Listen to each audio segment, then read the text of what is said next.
The year was 1871, when the Nebraska Territory stood as an unforgiving challenge to those seeking a fresh start. In these vast grasslands where summer's scorching heat gave way to winter's merciless grasp, survival measured one's worth more clearly than any coin. Here courage meant endurance, and kindness was as precious as water in drought. This is the extraordinary tale of Margaret Mitchell, a widow with 5 daughters whose strength would be tested beyond measure, and Standing Bear, a Lakota father whose wisdom transcended the bitter boundaries between their worlds. Abandoned and facing certain death as the harshest winter in decades approached, Margaret's journey would become a testament to human resilience and the profound connections that can form when all hope seems lost. Before we jump back in, tell us where you're tuning in from, and if this story touches you, make sure you're subscribed, because tomorrow I've saved something extra special for you. October 1871 descended upon the Nebraska plains with warning signs that only the most experienced settlers recognized. Birds migrated earlier than usual, beavers built higher dams, and prairie wolves ventured closer to settlements than they typically dared. Nature was preparing for something severe, something those with generations of knowledge respected with solemn preparation. In the small settlement of Willow Creek, the residents busied themselves with final harvests and winterizing cabins. Their conversations increasingly focused on weather predictions and supply calculations, all except for one household that sat at the eastern edge of town, a modest log cabin with a sagging porch and thin wisps of smoke rising from its stone chimney.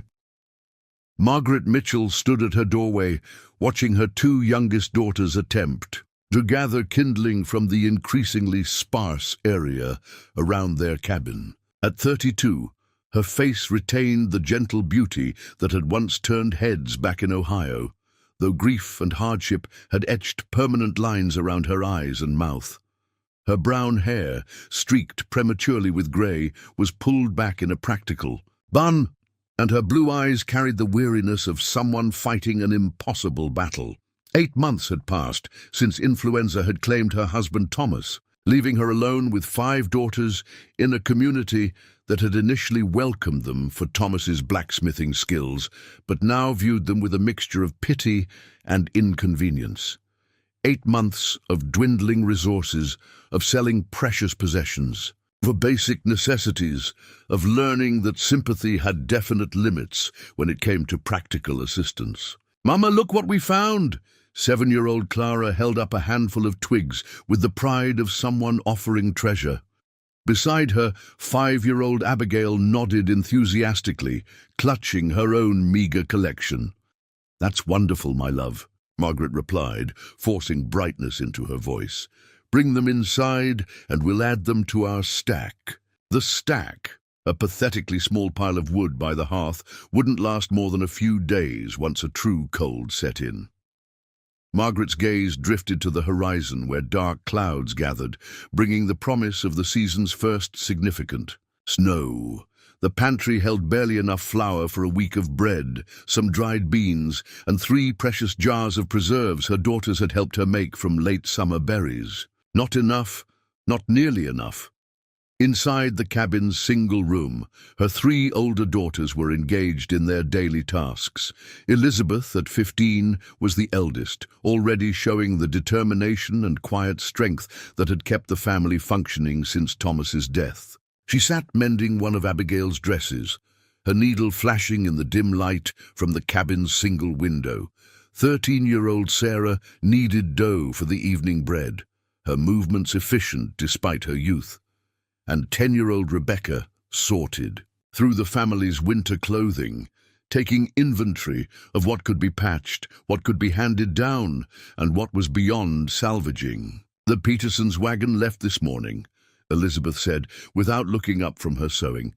"Mrs. Peterson said they're heading to her sister's place in Kansas before the roads become impassable." Margaret nodded, unsurprised. 3 families had departed Willow Creek in the past week alone. those with connections elsewhere choosing to seek winter sanctuary rather than risk the coming months in a settlement barely 3 years old. Did she say anything else? Margaret asked, knowing her eldest daughter often gathered community news while collecting water from the town well. Elizabeth's hands stilled momentarily. Just that Mayor Wilson wants to speak with you. She said he'd be coming by this afternoon. A knot formed in Margaret's stomach. Mayor Samuel Wilson had been increasingly direct about her situation since Thomas's passing. His solutions inevitably involved separating the family, sending the older girls to work as domestic help in more established households, perhaps finding Margaret herself a position as housekeeper for one of the town's widowers.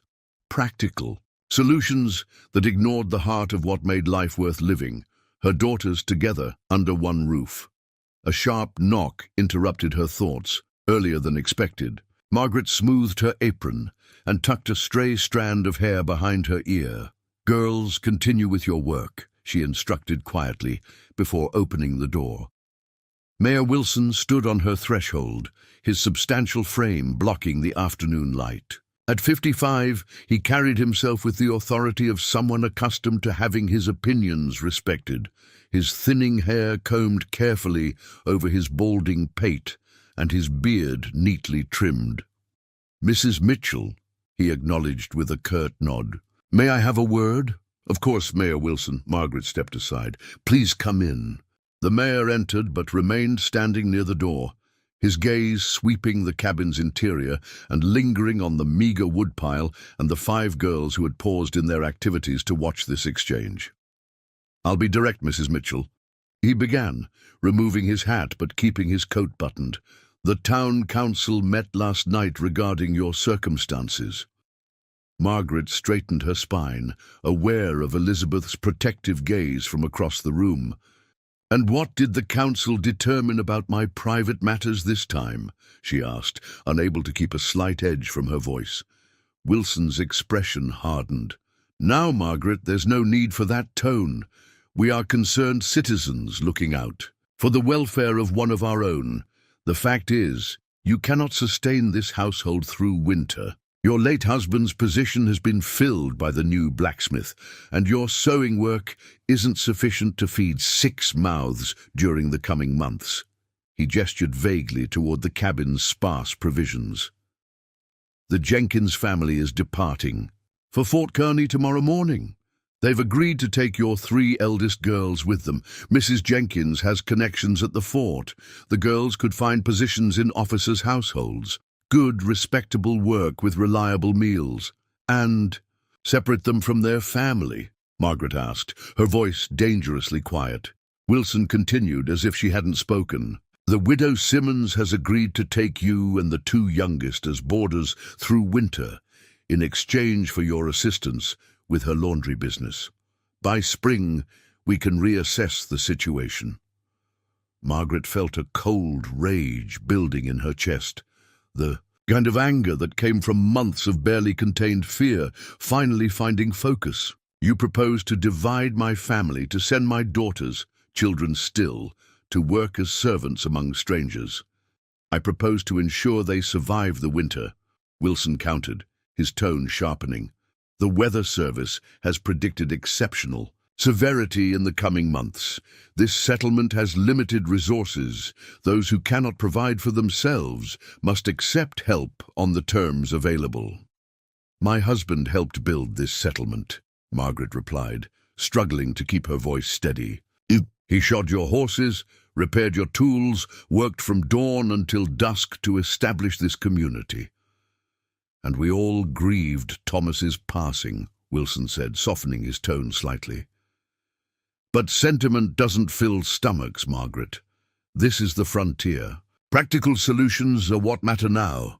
Before Margaret could respond, Elizabeth stepped forward, her young face set in determined lines. "We can manage, Mayor Wilson. I've been helping Mrs. Bradford with her newborn twins. She pays me in flour and potatoes.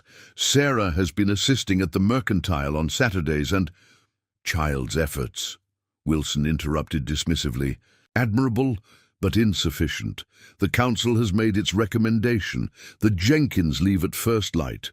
They're doing your family a considerable kindness by taking on 3 extra travelers. And if we decline this kindness? Margaret asked, placing a protective hand on Elizabeth's shoulder. Wilson's face reddened. Then I cannot be responsible for what happens. Your supplies won't last 2 weeks of true winter. We've all got our own families to consider, Mrs. Mitchell. Charity has its limits, especially when reasonable alternatives are rejected. There it was, the threat wrapped in concern. Accept dismantling her family or face starvation alone. I need time to consider, Margaret said, fighting to keep her voice steady. The Jenkins depart at dawn, Wilson replied, already turning toward the door. Pack light for the girls. Space in their wagon is limited, and they're doing you an immense favor. After he left, silence filled the cabin, broken only by little Abigail's confused whisper. Mama, are Lizzie and Sarah and Becca going away? Margaret gathered her youngest daughter into her arms, meeting the eyes of her 3 eldest girls over Abigail's head. The fear she saw there mirrored her own, but she also recognized something else. The stubborn Mitchell determination that Thomas had always claimed would see them through anything. No one is going anywhere, she said firmly, making a decision she prayed she wouldn't regret. We are a family. We stay together. That night, Margaret couldn't sleep. The wind had picked up, whistling through the cabin's imperfect seals and bringing the first flurries of snow. Her decision to decline Wilson's solution weighed heavily as she mentally inventoried their supplies yet again, searching for some strategy she'd overlooked. By morning, snow covered the ground in a thin, white blanket, and the Jenkins wagon rolled past their cabin without stopping. Margaret watched through frosted windows, feeling both relief and terror. Relief that her family remained intact, terror at the responsibility of keeping them all alive through what was coming. 3 days later, their situation had grown dire. The temperature plummeted, and the initial snowfall had been followed by a second heavier storm that left 18 inches of accumulation. Their woodpile had dwindled alarmingly, and Margaret had begun breaking up a chair for fuel, promising her wide-eyed daughters that spring would bring materials for new furniture. On the 4th morning, she woke to find the water bucket frozen, solid. The fire had died in the night, and her breath formed clouds in the frigid air of the cabin. The girls huddled together under every blanket they owned. 5 heads of varying shades of brown, nested together like birds. Margaret forced herself outside to gather the last of their firewood.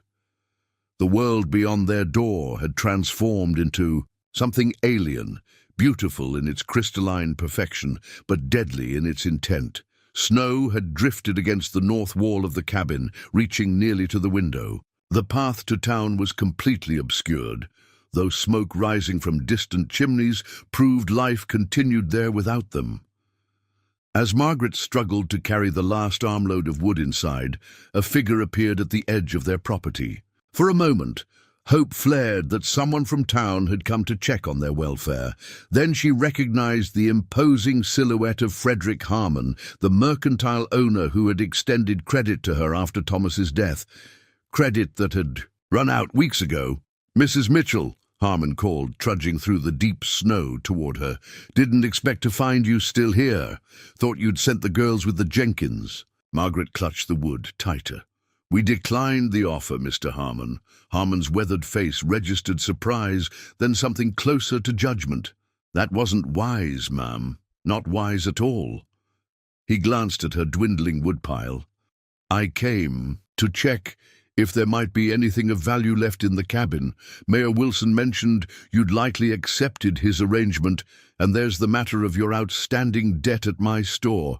The boldness of his assumption that she would simply surrender, that her home and belongings would be forfeit, struck Margaret like a physical blow. This is my property, Mr. Harmon. I've not abandoned anything. Harmon's expression hardened. Property requires payment of taxes, Mrs. Mitchell. Taxes I doubt you can afford. I will settle my debt, Margaret interrupted, summoning dignity despite her desperate circumstances, but not by surrendering my home to scavengers. A dangerous look crossed Harmon's face. Careful with your words, Mrs. Mitchell. You've no protector now, and winter's just begun. Pride makes for cold comfort when the blizzards come. With that thinly veiled threat, he turned and trudged back toward town, leaving Margaret shaking. Partly from cold, partly from fury, and partly from the terrible knowledge that he was right. She had food for perhaps another week, firewood for 2 days if she was careful, and no prospects for obtaining more of either. That night, as temperatures plunged to new depths and wind rattled her windows with increasing ferocity, Margaret faced the truth she had been avoiding. They would not survive this winter alone. The town had made its decision about their value, and that decision amounted to abandonment. In the darkest hours before dawn, with her daughters sleeping fitfully nearby, Margaret made a desperate plan. They would attempt to reach Fort Kearney, some 20 miles to the southeast. It was a perilous journey in good weather, potentially fatal in these conditions, but remaining meant certain death by starvation or freezing. By first light, she had packed everything they could carry: their remaining food, Thomas's hunting knife, matches wrapped carefully in oiled cloth, extra socks and gloves, and his compass. She dressed the girls in layers, wrapping scarves around their faces and making sure each had the warmest mittens available. Preparing and narrating this story took us a lot of time, so if you are enjoying it, subscribe to our channel. It means a lot to us. Now back to the story. "Mama, where are we going?" Rebecca asked, eyes wide, with a mixture of fear and trust that nearly broke Margaret's heart. "We are going to find help," Margaret answered, projecting a confidence she didn't feel. "We'll follow the old mail road to Fort Kearney. There are people there who can help us through winter. Is it far?" Sarah asked, helping little Abigail with her boots. Margaret hesitated, then chose honesty. "Yes, it's far. We'll need to be brave and strong, all of us together." Elizabeth, always perceptive, met her mother's eyes with understanding beyond her years. "It's this or freeze here, isn't it?" Margaret nodded, unable to shield her eldest from the harsh reality. "Yes, but we are Mitchells. Your father always said that Mitchells find a way, and that's exactly what we're going to do." As they stepped out into the bitter morning, Margaret felt a strange sense of finality wash over her. They might never see this cabin again, the home where Thomas had laughed and loved and taught his daughters to identify constellations through the small window, where baby Abigail had taken her first steps, where they had celebrated birthdays with simple gifts but abundant affection. Tears threatened to freeze on her cheeks as she whispered a goodbye to the life they had built and the dreams now buried with Thomas. Then, gathering her strength and her children, Margaret Mitchell turned toward the southeast and began the journey that would either save her family or claim them all. The journey began promisingly enough. Though the snow was deep, the morning sky was clear, and Margaret used Thomas's compass to orient them southeast toward Fort Kearney.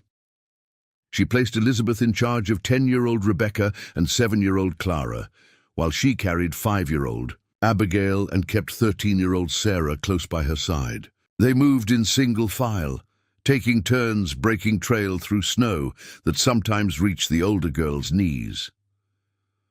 For the first few hours, determination drove them forward. Margaret pictured Fort Kearney with its garrison of soldiers, sturdy buildings, and established community. She imagined finding work as a seamstress or cook, perhaps securing a small room where her girls could sleep safely while they rebuilt their lives. Anywhere would be better than slowly freezing in an abandoned cabin. "Tell us a story, Mama," Clara requested as they paused for a brief rest, her small face pinched with cold despite the scarf wrapped around it. Margaret rummaged in her pack and distributed small pieces of cornbread, their meager midday meal. "What kind of story would you like?" "The one about when you and Papa first came west," Sarah suggested, "about the wagon train and the buffalo herd."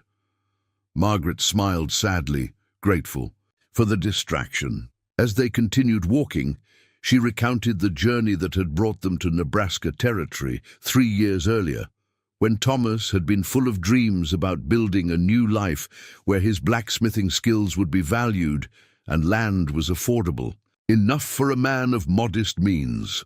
By early afternoon, clouds began gathering on the western horizon, dark and ominous. The wind picked up, carrying the first biting flakes of a new storm.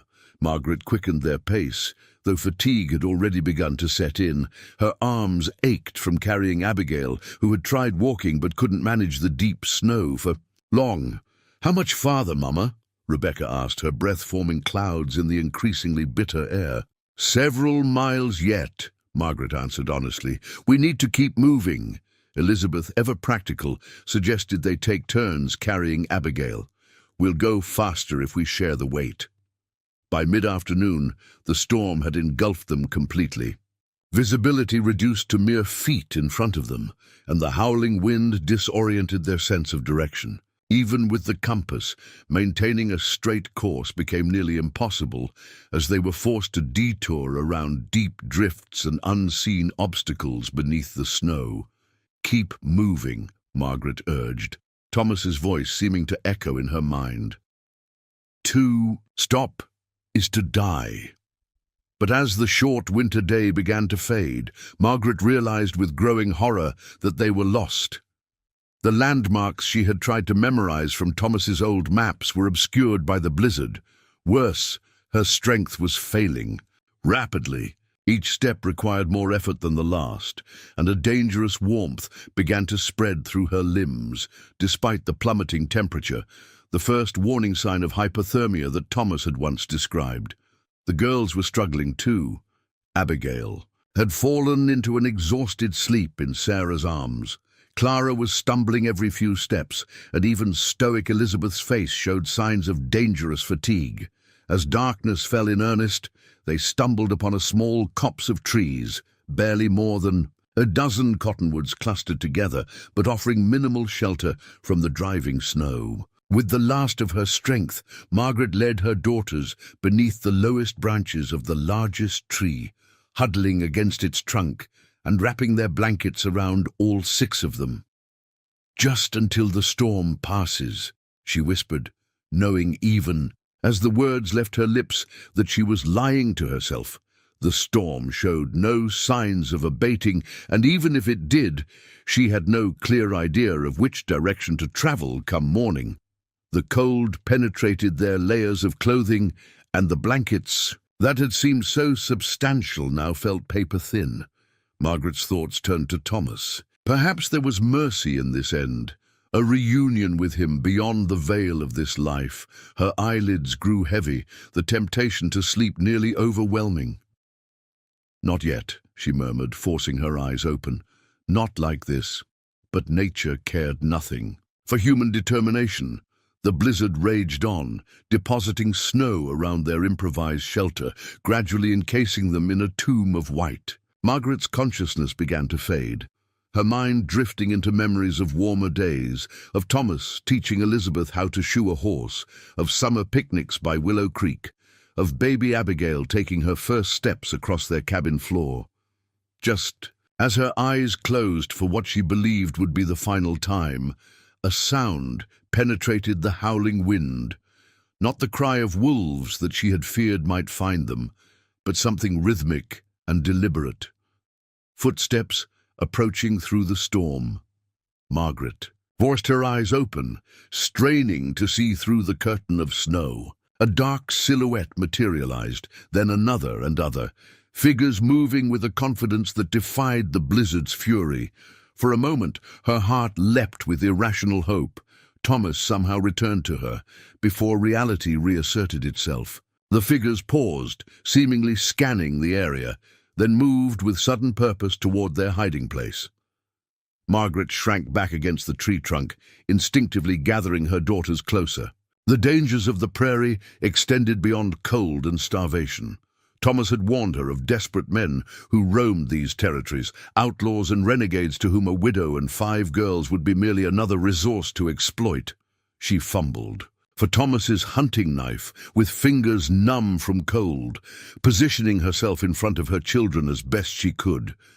The branches parted, and Margaret raised the knife with a hand that trembled from both fear and cold.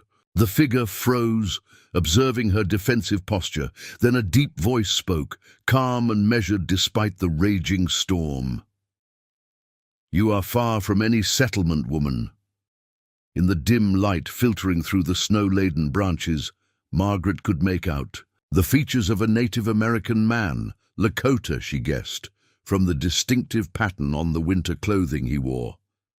His face, partially protected by a fur-lined hood, showed strength, but also a gentleness that didn't match the savage descriptions from frontier newspapers. I lost our way," Margaret managed to say, her voice rough from cold and disuse. "My daughters and I were trying to reach Fort Kearney." The man regarded her silently for a moment, his expression unreadable. Behind him, she could now make out 2 more figures, a woman and what appeared to be a teenage boy. "Fort Kearney lies many miles southeast," the man said finally. "This path leads only to death in the snow." "I know that now," Margaret replied, unable to keep a hint of desperation from her voice. She still held the knife, though her grip had weakened as the reality of their situation reasserted itself. These strangers, whoever they were, represented her children's only chance at survival. The man seemed to assess their condition with a single glance. "You cannot stay here. The cold has already begun to claim the little ones." Margaret knew he spoke the truth. Clara and Abigail had grown dangerously still, and even Sarah's teeth had stopped chattering, a warning sign rather than improvement. "Can you stand?" the man asked, his tone neither unkind nor particularly compassionate, merely practical. Margaret nodded, though in truth she wasn't certain. As she attempted to rise, her legs buckled beneath her, numb from hours of immobility in the cold. Without comment, the stranger caught her arm, steadying her with surprising gentleness while the woman moved to help the children. "My winter camp lies to the west," he said. "Not far, but the journey will be difficult in your condition." He studied Margaret's face. "I am called Standing Bear among my people. The white traders who come to our lands know me as Bear." The woman, who had managed to rouse the children, spoke quietly to him in their native language. He nodded, then turned back to Margaret. "What is your name?" "Margaret," she replied, finding strange comfort in speaking it aloud after hours of silent desperation. "Margaret Mitchell. These are my daughters, Elizabeth, Sarah, Rebecca, Clara, and Abigail." Standing Bear nodded once. "My wife is Wichapi, star woman in your tongue. Our son is called Akacheta, meaning fighter." He surveyed the girls critically. "The little ones cannot walk. Wichapi and I will carry them. The others must walk. If they can, Akacheta will guide them." With that simple declaration, Margaret found herself entrusting her children's lives to people from a tribe she had been taught to fear. People whose very presence in these territories represented resistance to the westward expansion that had brought her family here. The irony was not lost on her, even in her weakened state. Standing Bear lifted little Abigail with gentle care, while Wichapi gathered Clara into her arms. Akacheta, a youth of perhaps 16, helped Sarah and Rebecca to their feet, speaking to them in broken English that nonetheless conveyed reassurance. Elizabeth, always the fastest to adapt, moved immediately to assist Margaret. They travelled in silence, save for occasional instructions from their rescuers. "Step here. Watch your footing. Rest a moment." Each delivered with the same economy of words that characterized everything about them. Margaret concentrated on placing one foot before the other, on remaining upright, on following the broad back of the youth who led her 3 oldest daughters, while Standing Bear and Wichapi carried the youngest. After what seemed like hours, but might have been less, the storm began to abate slightly, allowing brief glimpses of the terrain around them. They had entered a more densely wooded area, the trees providing some shelter from the wind and snow. In the distance, Margaret thought she glimpsed a faint glow. Firelight, perhaps. "We approach our winter camp," Standing Bear confirmed, noticing her change in attention. "The path grows steeper, take care." Indeed, they began to ascend a gentle slope, the going more difficult as Margaret's strength continued to wane. Twice she stumbled, and twice Elizabeth's strong young hands caught her before she could fall. The third time, her legs simply refused to support her anymore, buckling beneath her as darkness edged her vision. Without a word, Akacheta moved to her side, offering his shoulder for support. The youth, though slender, possessed surprising strength, taking much of her weight as they continued the ascent. "The lodge lies just ahead," Standing Bear reassured them, his breath forming clouds in the frigid air. "Hold fast, Margaret Mitchell. Your spirit is stronger than this storm." As consciousness faded and her head came to rest against her daughter's shoulder, Margaret's last coherent thought was that perhaps death had indeed found her. But it had come in a form very different from what she had imagined, not the cold embrace of winter, but the unexpected kindness of strangers whose humanity defied the boundaries between their worlds. Margaret drifted through layers of consciousness, caught between the numbing embrace of winter and fleeting sensations of warmth. Her dreams were fragmented, Thomas calling her name, the girls laughing in summer sunshine, Mayor Wilson's cold dismissal, and through it all, the howling of a storm that seemed to have no end. When awareness finally returned, it came in stages. First, the crackling of fire, then the scent of something rich and unfamiliar cooking, and finally, the realization that she lay wrapped in soft furs rather than frozen beneath a cottonwood tree. She opened her eyes to find herself in a shelter unlike any she had seen before. Not quite a cabin, not exactly a tent, but something in between. A sturdy wooden framework covered in what appeared to be hides, the entire structure radiating a surprising warmth from the small fire pit at its center. The smoke rose to a hole in the roof, cleverly designed to draw it upward, without letting in the snow that she could still hear falling outside. "She wakes," a soft voice observed. Wichahpi, now visible in the firelight as she stirred something. In a clay pot suspended over the flames, her face no longer hidden by a hood, revealed a woman perhaps a few years older than Margaret, with intelligent eyes and strong features softened by a gentle expression. Margaret tried to sit up, instantly, anxious. "My daughter's sleep," Wichahpi assured her, gesturing to the far side of the lodge where 5 small forms lay bundled in furs, their breathing the steady rhythm of exhausted slumber. The little ones had ice in their boots, but no lasting harm. Relief washed over Margaret with such intensity that tears sprang to her eyes. Wichahpi moved to her side, offering a wooden cup filled with a steaming liquid. "Drink," she instructed, her English accented but clear. "Brings warmth back to the body." The cup warmed Margaret's hands pleasantly as she inhaled the unfamiliar aroma, some kind of broth with herbs she couldn't identify. When she sipped cautiously, the flavor surprised her, rich and earthy, with a slight bitterness that was not unpleasant. "Thank you," she murmured, taking another sip. "For this, and for—" She gestured vaguely, encompassing the shelter, the fire, her sleeping children, everything. Wichahpi nodded once in acknowledgement, returning to tend the pot over the fire. "Standing Bear and Akacheta hunt," she explained. "They will return soon." She studied Margaret with quiet assessment. "The winter shows no mercy to those unprepared. Why did you travel with little ones in such weather?" The question was direct, without judgment, simply seeking information. Margaret found herself explaining her situation, Thomas's death, the town's withdrawal of support, her desperate attempt to reach Fort Kearney before their supplies ran out completely. "Your people abandoned their own," Wichapi said when she finished, the statement carrying an undercurrent of something not quite anger, but perhaps disapproval. "They saw no value in keeping us," Margaret replied, unable to keep bitterness from her voice. "A widow with 5 daughters to feed has little purpose in their eyes."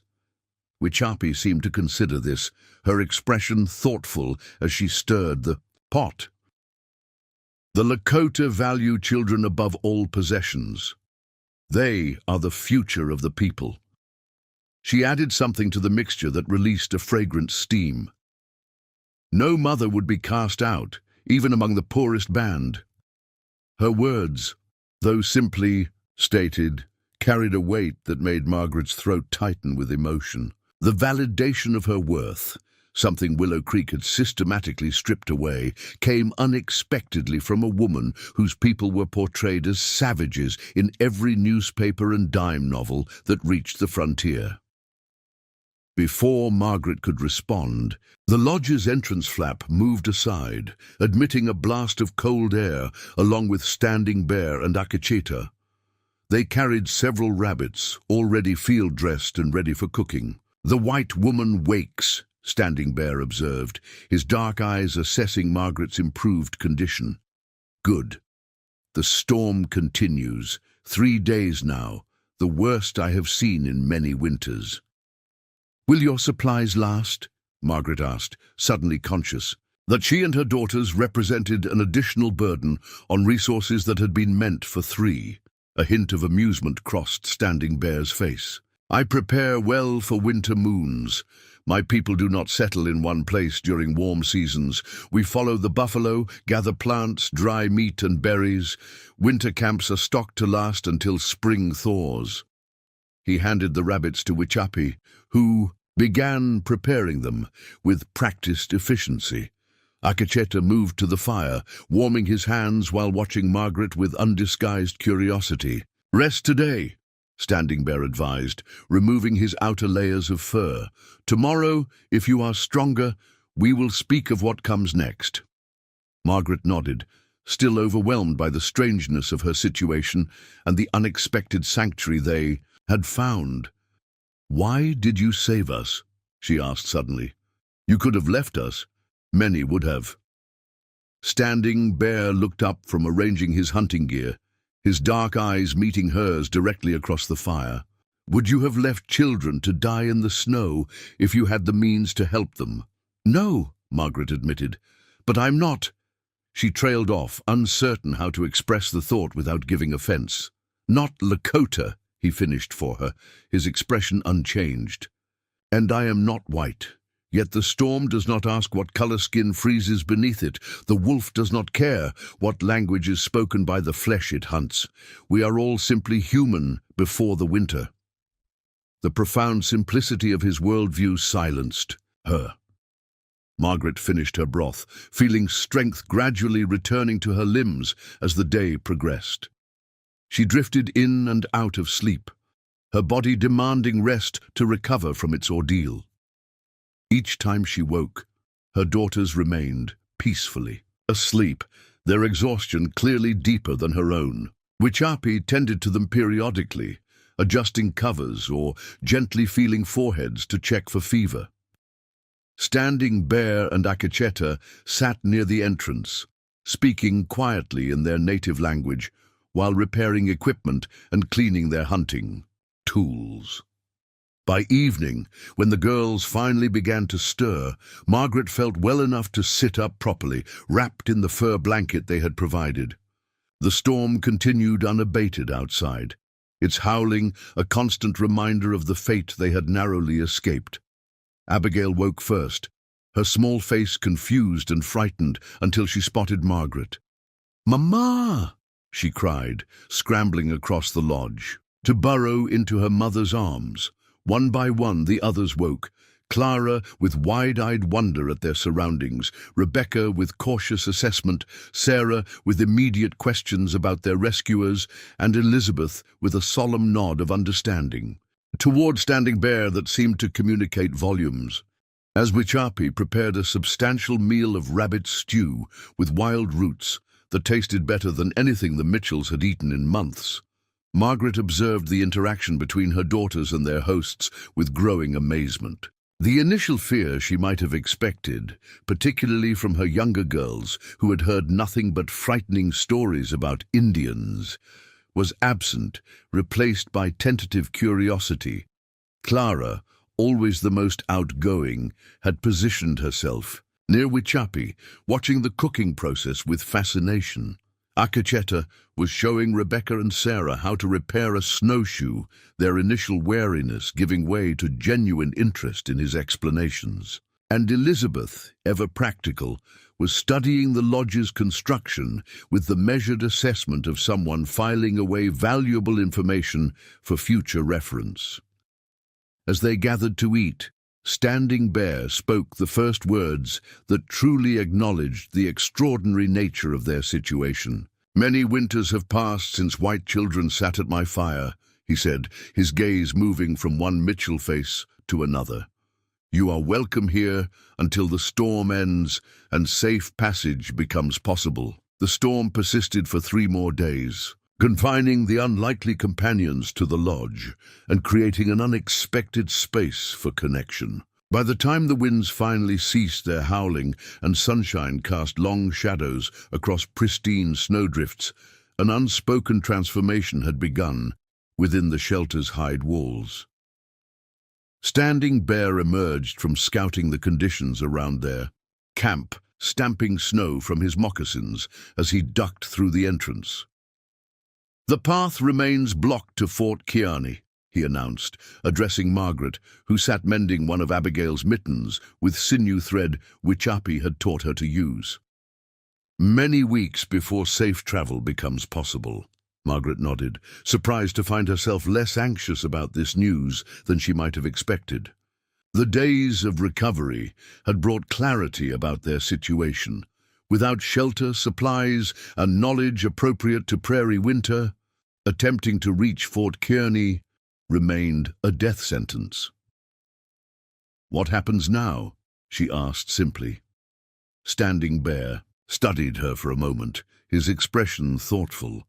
"You and your daughters are welcome to remain until safe passage is possible." "We cannot be a burden on your family," Margaret replied, though the alternative remained unspoken between them. "Burden comes from those who take without giving," Standing Bear said. "All who share the lodge must contribute to its well-being." He paused, seeming to measure his next words. "You have skills we can use. We have the knowledge you need. Perhaps an exchange would benefit both." Elizabeth, who had been listening from where she helped Wichapi process dried berries, looked up with interest. "What kind of exchange?" Standing Bear gestured around the lodge. "Winter survival requires many skills: finding food beneath snow, preserving what is found, making clothing that truly protects, reading weather signs before storms arrive." His gaze returned to Margaret. "Your daughters are clever with their hands. You have knowledge of white medicines and cloth-making that Wichapi wishes to learn." The proposition was so practical, so stripped of patronizing charity, that Margaret felt immediate relief. To contribute rather than merely receive preserved dignity, something she had lost in Willow Creek's dismissal of her family as helpless. "Burdens. We would be grateful for your teaching," she said, making the decision, "and will share whatever skills we have in return." Thus began an education unlike any the Mitchell girls had experienced, immersive, practical, and literally vital to their survival. Each day brought new lessons, carefully structured by Standing Bear and Wichapi to build competence without overwhelming their novice students. Morning light typically found them gathered around the central fire as Standing Bear explained the day's focus, his English deliberate but increasingly fluid as he grew accustomed to instructing in his second language. Margaret observed with quiet admiration how he adapted teaching methods to each child's age and aptitude, patience with young Clara's endless questions, technical precision for methodical Rebecca, practical applications for action-oriented Sarah, and broader context for thoughtful Elizabeth. "Today, we learned to find food when snow covers everything," he announced a week into their arrangement. The storm had passed, leaving deep drifts but also clear skies and moderating temperatures that made outdoor lessons possible. Bundled in layers that now included rabbit fur-lined mittens which Api had helped them craft, the Mitchells followed, Standing Bear and Akacheta, into the winter landscape. Margaret carried Abigail, though the 5-year-old insisted on being put down periodically to practice walking in the specialized moccasins which Api had made for each of them, winter footwear, vastly superior to their deteriorating leather boots. "The white man sees winter as the death time," Standing Bear explained as they moved through a stand of trees, his breath forming clouds in the crisp air. "The Lakota know it as the waiting time. Life does not end, it hides." He stopped near a snow-covered mound at the base of a cottonwood. "Watch," he instructed, gesturing for Akacheta to demonstrate. The youth knelt, carefully brushing away snow to reveal a tangled mass of dormant plants clinging to the tree's base. "Prairie turnip," Standing Bear identified, using both Lakota and English names for each plant he showed them. "Rich in food that keeps the body strong. The tops die in winter, but underground." He nodded to Akacheta, who used a specialized digging stick to carefully extract several potato-like tubers from the frozen ground. Rebecca's eyes widened. "There's food under the snow?" "For those who know where to look," Standing Bear confirmed. "Each plant has its season, but many store their strength below ground through winter." The lesson continued as they moved through the woodland and onto the prairie edge, where Standing Bear and Akacheta revealed a hidden geography of sustenance beneath the snow's blank page. Wild onions that could be located by the pattern of their dried stalks protruding through drifts, rose hips preserved naturally by winter's cold, and bark from specific trees that could be processed into emergency flour. "The land provides," Standing Bear emphasized, "if we understand its language." Sarah, practical and direct, asked the question likely on all their minds. "Did you learn this from your parents?" Standing Bear nodded. "From my father and mother, who learned from theirs back to the beginning time. Knowledge passes through generations like water through a stream, always moving, always the same." Elizabeth, carrying a small collection of their gathered foods, looked thoughtful. "Our father taught us some things, how to fish, how to garden in summer, but nothing like this." "Different lands require different knowledge," Standing Bear replied without judgment. "Your father's teachings were for his world. Here, you need ours." Days took on a rhythm. Mornings dedicated to survival skills with Standing Bear and Akacheta, afternoons to processing and preserving with Wichapi, evenings to crafting and repairing around the lodge fire. The Mitchells' hands grew calloused, their bodies stronger, their eyes more attuned to subtleties of landscape and weather. Wichapi proved as knowledgeable an instructor as her husband, though her teaching style differed. Less verbal explanation, more demonstration and guided practice. Under her patient oversight, even young Clara learned to detect the subtle difference between plants that nourished and those that harmed. "This one makes strong tea for cough," Wichapi explained, showing Margaret and Elizabeth dried leaves from her carefully maintained medicine bundle. "This one," she indicated another small pouch, "stops bleeding when packed in a wound." Margaret, who had maintained a modest herbal knowledge based on her mother's teachings and frontier necessity, found Wichapi's pharmacopoeia both familiar and revolutionary. Many plants she recognized served purposes she'd never imagined, while others, entirely unknown to her, addressed ailments that regularly plagued settler communities. My mother used bone-set tea for fever, Margaret shared one afternoon as they worked together cataloguing Wichapi's winter stores. Is it known to your people? Wichapi nodded, her hands continuing to sort dried plants with practiced efficiency. We call it Zintka Takan, good medicine, works on child fever especially. This pattern of connection, finding threads of shared knowledge between disparate traditions, became increasingly common as days stretched into weeks.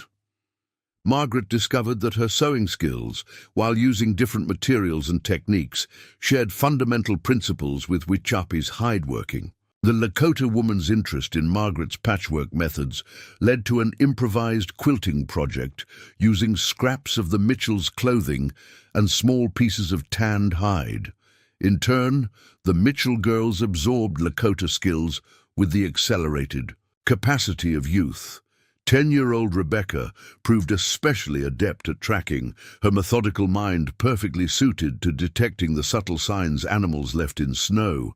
13-year-old Sarah excelled at fire-making using methods that required neither matches nor paper, skills that would serve her regardless of access to store-bought supplies. 7-year-old Clara, initially the most hesitant around their hosts, blossomed under Wichapi's gentle attention, trailing the Lakota woman like a shadow and mimicking her movements with serious determination. Even little Abigail contributed, her small fingers surprisingly dexterous at sorting seeds and berries. But it was 15-year-old Elizabeth whose transformation proved most profound. She worked alongside Akacheta with growing confidence, their initial awkwardness giving way to a comfortable partnership as they tackled increasingly complex tasks. The Lakota youth, initially reserved, gradually shared more of his knowledge as Elizabeth demonstrated both aptitude and respect. The tracks tell a story, Akacheta explained one morning, kneeling beside a delicate impression in fresh snow while Elizabeth studied it intently. Not just what animal, but how long ago, how fast it moved, whether it was hunting or being hunted. Elizabeth nodded, her breath creating small clouds in the winter air, like reading a book written in the snow. Akacheta considered this comparison. Yes, but the wind turns the page quickly. You must learn to read fast. Their laughter, shared across boundaries of language and upbringing, echoed through the trees, a sound that would have seemed impossible weeks earlier. One evening, as a particularly successful day of foraging and hunting concluded, Standing Bear expanded their education beyond immediate survival skills. As they worked together processing the 2 jackrabbits Akacheta had snared, nothing wasted, every component assigned purpose from meat to bones to fur, he began speaking of Lakota beliefs. All things are connected, he explained, demonstrating how to extract sinew for future use as thread. The rabbit gives life so we may live. We honor this gift by using every part, by remembering the rabbit in our thanks. Sarah, never one to shy from direct questions, looked up from her work separating fur from hide. Do you pray to God for the animals? Standing Bear considered her question with characteristic thoughtfulness. We pray to Wakantanka, the great mystery that flows through all things. Not separate from creation as your God seems to be, but present within everything, the rabbit, the snow, the fire, ourselves. Rather than dismissing this belief, as Margaret had momentarily feared he might, Standing Bear acknowledged it with quiet respect before offering his own perspective. Many paths to understanding the great mysteries. The Lakota way is one path, yours is another. Both seek to honor what is greater than ourselves. This approach, finding connection without demanding conversion, characterized all their cultural exchanges. Standing Bear and Wichapi shared Lakota stories and beliefs as naturally as they shared practical knowledge, presenting them as another essential aspect of prairie wisdom rather than competing doctrine. The Mitchell girls, raised with Protestant Christianity, but without rigid dogma, in their isolated frontier setting, absorbed these teachings with the same openness they applied to learning which plants were edible or how to build a snow shelter. Margaret, whose own faith had been tested by Thomas's death and the community's abandonment, found unexpected comfort in the Lakota worldview that recognized struggle without requiring suffering to have divine purpose. As January deepened its grip on the prairie, the education expanded to include skills for nomadic life once spring returned. Wichapi taught Margaret and Elizabeth the art of quickly dismantling and reassembling their lodge, a tipi designed for portability as the Lakota followed seasonal resources. "When buffalo grass grows new, we leave winter camp," Wichapi explained, demonstrating how specific poles formed the foundation that everything else depended upon. "Lodge must go up quickly, come down quickly. Storms come fast on the prairie." Margaret, who had spent 3 years in a permanent cabin that nonetheless failed to protect her family when community support vanished, recognized the wisdom in mobility, adapted to the environment rather than attempting to force the environment to accommodate fixed structures. Standing Bear, observing her thoughtful examination of the teepee's design, commented quietly, "The white man builds solid homes but often must abandon them.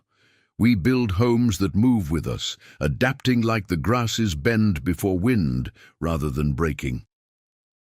The observation, offered without judgment, nonetheless carried profound insight into the fundamental difference between their culture's approaches to the harsh prairie environment.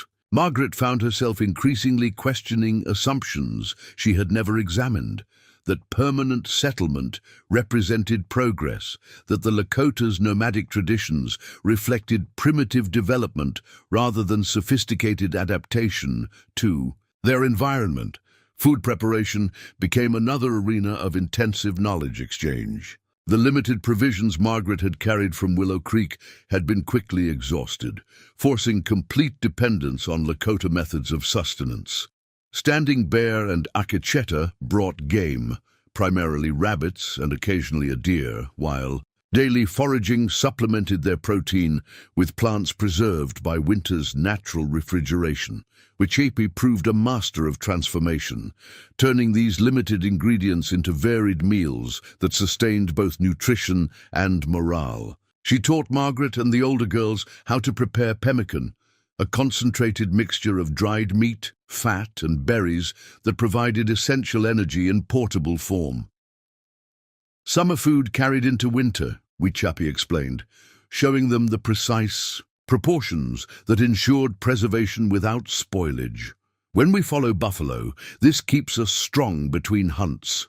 The preparation required hours of pounding dried meat into powder, using stone tools, measuring precise amounts of rendered fat, and incorporating dried service berries for sweetness and nutrients. The process, labor-intensive but social, became a time for sharing stories and building bonds.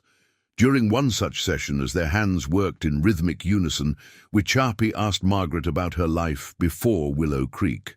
The question, simple, yet profound in its recognition of Margaret as someone with history beyond her current circumstances, opened a conversation that ranged across their different experiences of womanhood, motherhood, and survival. Margaret shared memories of her Ohio childhood, her education cut short by family obligations, her marriage to Thomas at 19, and their decision to seek opportunity in Nebraska Territory when eastern prospects dimmed. "Thomas believed in the promise of new land," she explained, her hands continuing their steady work, "a place where his blacksmith skills would provide for us all, where the girls might have better chances than we did." Wichapi listened attentively, her own hands never pausing in their practice movements. When Margaret finished, the Lakota woman shared aspects of her own journey, her childhood in a large band that followed traditional ways, her marriage to Standing Bear, who had chosen to learn both paths after spending time at a mission school, Their decision to winter separately from the main band after tensions arose regarding adaptation to changing circumstances. Standing Bear believes we must learn new ways to survive the coming changes, she explained with quiet dignity. Some elders disagree, say he becomes too much like White Man, so we make winter camp alone this season and return to the band in spring when tempers cool like melting snow. The revelation that their Lakota hosts were themselves navigating complex cultural transitions provided perspective that transformed Margaret's understanding of their situation. This wasn't simply a case of established natives helping ignorant settlers, but rather two families both existing at cultural crossroads, each with knowledge the other needed. By February's arrival, the knowledge exchange had expanded beyond survival.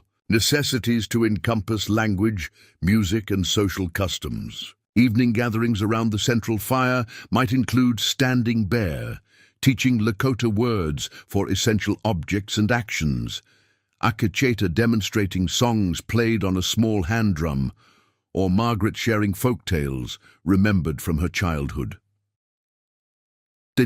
Mitchell girls, with children's natural facility for language, began incorporating Lakota words into their daily speech. Clara was particularly delighted in mastering new terms, proudly announcing each morning's weather with the appropriate Lakota description. Even Abigail at 5 effortlessly switched between English and simple Lakota phrases, sometimes creating hybrid sentences that bridged both worlds. One evening, as wind drove snow against the teepee's sturdy walls and their shared meal had given way to quiet activities around the fire, Standing Bear addressed Margaret with uncharacteristic hesitation. "Your daughters learn quickly the ways of winter survival," he observed, "but knowledge must continue beyond our teaching." Margaret looked up from the moccasin she was repairing, sensing significance in his tone. "What do you mean?" Standing Bear exchanged glances with Wichapi before continuing. "When spring comes, choices must be made. Fort Kearney offers one path, returning to your people's ways, but such places may not value the knowledge your daughters now carry." Elizabeth, always attentive to undercurrents, set aside the sinew she was processing. "Are you saying we shouldn't go to Fort Kearney when the snow melts?" Standing Bear considered his words carefully. "I say only that knowledge survives when practiced. The skills you learn here, finding food beneath snow, reading weather in cloud patterns, making shelter from what the land provides, these things are not taught in white schools or settlements." "They should be," Sarah interjected with characteristic directness. "They're more useful than half the things we learned in Willow Creek." A ghost of a smile crossed Standing Bear's usually solemn face. "Perhaps, but white settlers often forget old knowledge in favor of new ways, even when old ways serve better in this land." Margaret understood the unspoken question hovering beneath his observation. What would happen to this hard-won knowledge when they inevitably returned to white society? Would the skills that had kept her daughters alive become forgotten curiosities, dismissed as Indian ways, unnecessary in settlements with general stores and community support? "What would you suggest?" she asked, sensing he had given this considerable thought. "Knowledge lives when shared," Standing Bear replied. "Those who carry wisdom between worlds, like water flowing between two lakes, serve both." He gestured toward his son. "Akacheta learns both paths, as I did. He will understand white ways without forgetting Lakota truth."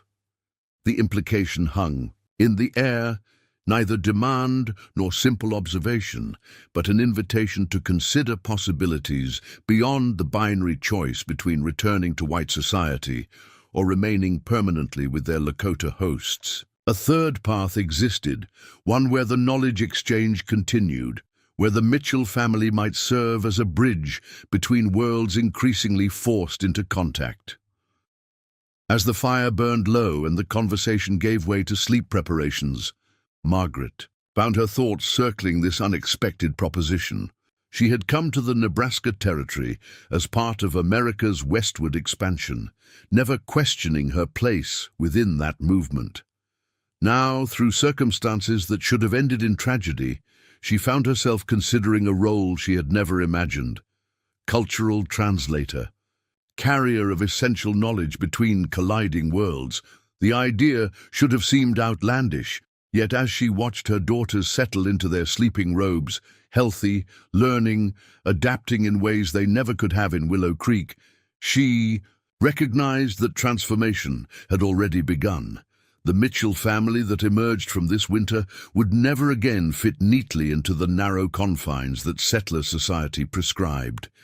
Knowledge, once gained, could not be unlearned. The only question remaining was how they would carry it forward when the spring thaw finally arrived. February's deep freeze began to loosen its grip as March approached. The sun lingered longer in the pale blue sky, and midday temperatures occasionally rose enough to create a thin layer of melt on south-facing snowdrifts. These subtle shifts signaled nature's inevitable progression towards spring, even as nights remained bitterly cold and the prairie landscape predominantly white. With the moderating weather came increased activity beyond their isolated winter camp. Standing Bear returned from hunting one afternoon with news that added a new dimension to their situation. "Riders to the south," he reported, as he and Akacheta brought in a young deer that would sustain them for several days. 3 men on horseback, following the old mail road. Margaret looked up sharply from where she and Wichapi were teaching the younger girls to fashion waterproof containers from birch bark. "Soldiers?" Standing Bear shook his head while helping Akasheta hang the deer in the designated preparation area outside the teepee. "Settlers, 1 wagon heavily loaded, moving before the thaw makes travel easier, unwise but not uncommon." Margaret nodded, understanding the implications. As temperatures moderated and snowpack began to consolidate, human activity across the prairie would increase. Their insulated existence, the careful balance between families that had developed over weeks of isolation, would face external scrutiny. Standing Bear seemed to read her thoughts. "We should prepare for encounters," he said simply. "As paths clear, more will travel." The following morning, he expanded on this concern during their usual council around the breakfast fire.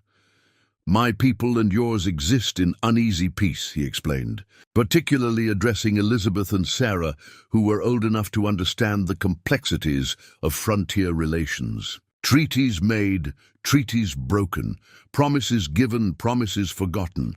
Some bands resist with weapons, others seek accommodation. Some white men respect boundaries, many do not." "Are we in danger?" Sarah asked directly, her practical nature seeking clear assessment rather than comfortable reassurance. Standing Bear considered her question with characteristic thoughtfulness. "All life contains danger, especially during times of change, but specific risks exist when worlds meet." He glanced at Margaret. "A white woman and her daughters living willingly with the Lakota family, this fits no category in either world's understanding." "We're doing nothing wrong," Elizabeth pointed out, a protective edge entering her voice. "Ignorance creates fear. Fear leads to poor decisions," Standing Bear replied. "Not everyone will see with clear eyes what exists between our families." With this reality acknowledged, practical preparations began. Their daily excursions for foraging and hunting now included heightened awareness of potential encounters. Standing Bear taught the older girls to recognize distant riders before being seen themselves, using terrain features for concealment when necessary. Not from fear, he emphasized, but from wisdom. First observation allows better choices. Margaret noticed additional precautions in their hosts' behavior. More careful selection of hunting grounds, frequent scouting before family activities, and subtle adjustments to the teepee's position that made it less visible from common travel routes while maintaining its practical advantages of shelter and drainage. Whichapi took Margaret aside during one of their medicine-gathering expeditions, speaking with uncharacteristic urgency. "You must prepare your daughters for questions," she advised, expertly cutting medicinal roots while scanning the horizon. "If white travelers find you with us, they will make assumptions, create stories that match their understanding." Margaret understood the warning.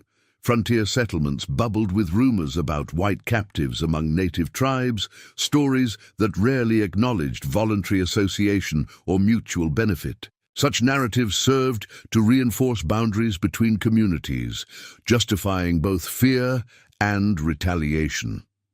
"What would you suggest?" Margaret asked, recognizing Whichapi's greater experience navigating these complex cultural interfaces. The Lakota woman considered carefully. "Simple truth is often safest. Winter storm, certain death, rescue and shelter, practical arrangement for survival." She paused, her hands briefly stealing their work. "But leave unclear your plans for after thaw. Such decisions belong to no stranger's judgment." Margaret nodded, appreciating both the practical advice and the respect for autonomy it contained. She began preparing her daughters that evening, gathering them close after Standing Bear's family had retired to their sleeping section of the teepee. "If we encounter other settlers," she explained, keeping her voice low, "we must be careful how we present our situation. Some may not understand the arrangement we've made with Standing Bear's family." "We tell them they saved us from freezing," Clara suggested with 7-year-old directness. "Yes," Margaret agreed, "but we need not share everything, our learning, our future plans. Some things belong only to us." Elizabeth, perceptive as always, studied her mother's face in the dying firelight. "You're worried they might try to separate us from each other or from the Standing Bear's family?" Margaret nodded, unwilling to shield her eldest from difficult truths. "There are those who believe different peoples should remain apart, even when circumstances bring them together. They might not understand what we've found here." "But that's foolish," Sarah objected. "We'd have died without their help, and now we know how to survive in ways we never could have learned in Willow Creek. Wisdom and prejudice rarely travel together," Margaret replied, echoing one of Standing Bear's frequent observations. "All I ask is that you follow my lead if such encounters occur. Let me speak first and foremost." The girls agreed solemnly, even young Abigail nodding with serious eyes that suggested she understood more than her 5 years might indicate. Their preparations proved prescient sooner than expected. 3 days later, as Margaret and Elizabeth worked with Akecheta, checking rabbit snares in a wooded area about a mile from camp, the crack of a rifle shot shattered the winter silence. The sound came from the direction of the main trail, perhaps. Half a mile distant, Akecheta froze instantly, motioning for Margaret and Elizabeth to remain still.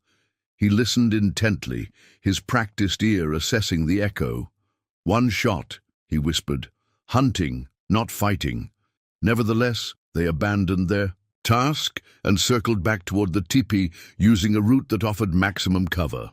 Standing Bear met them halfway, having also heard the shot, and left Whichapi with the younger girls while he investigated.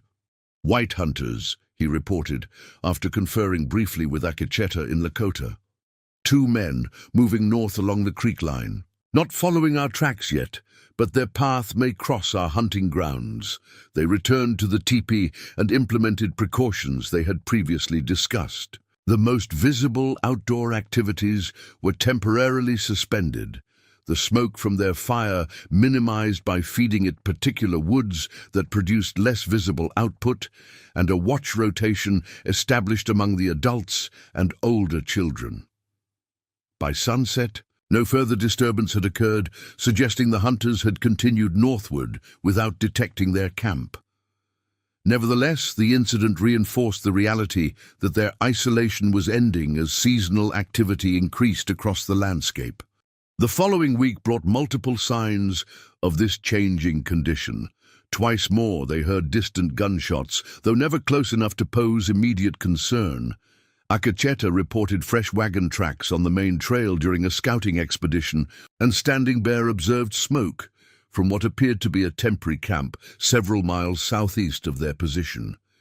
These external pressures subtly altered the dynamic within their shelter.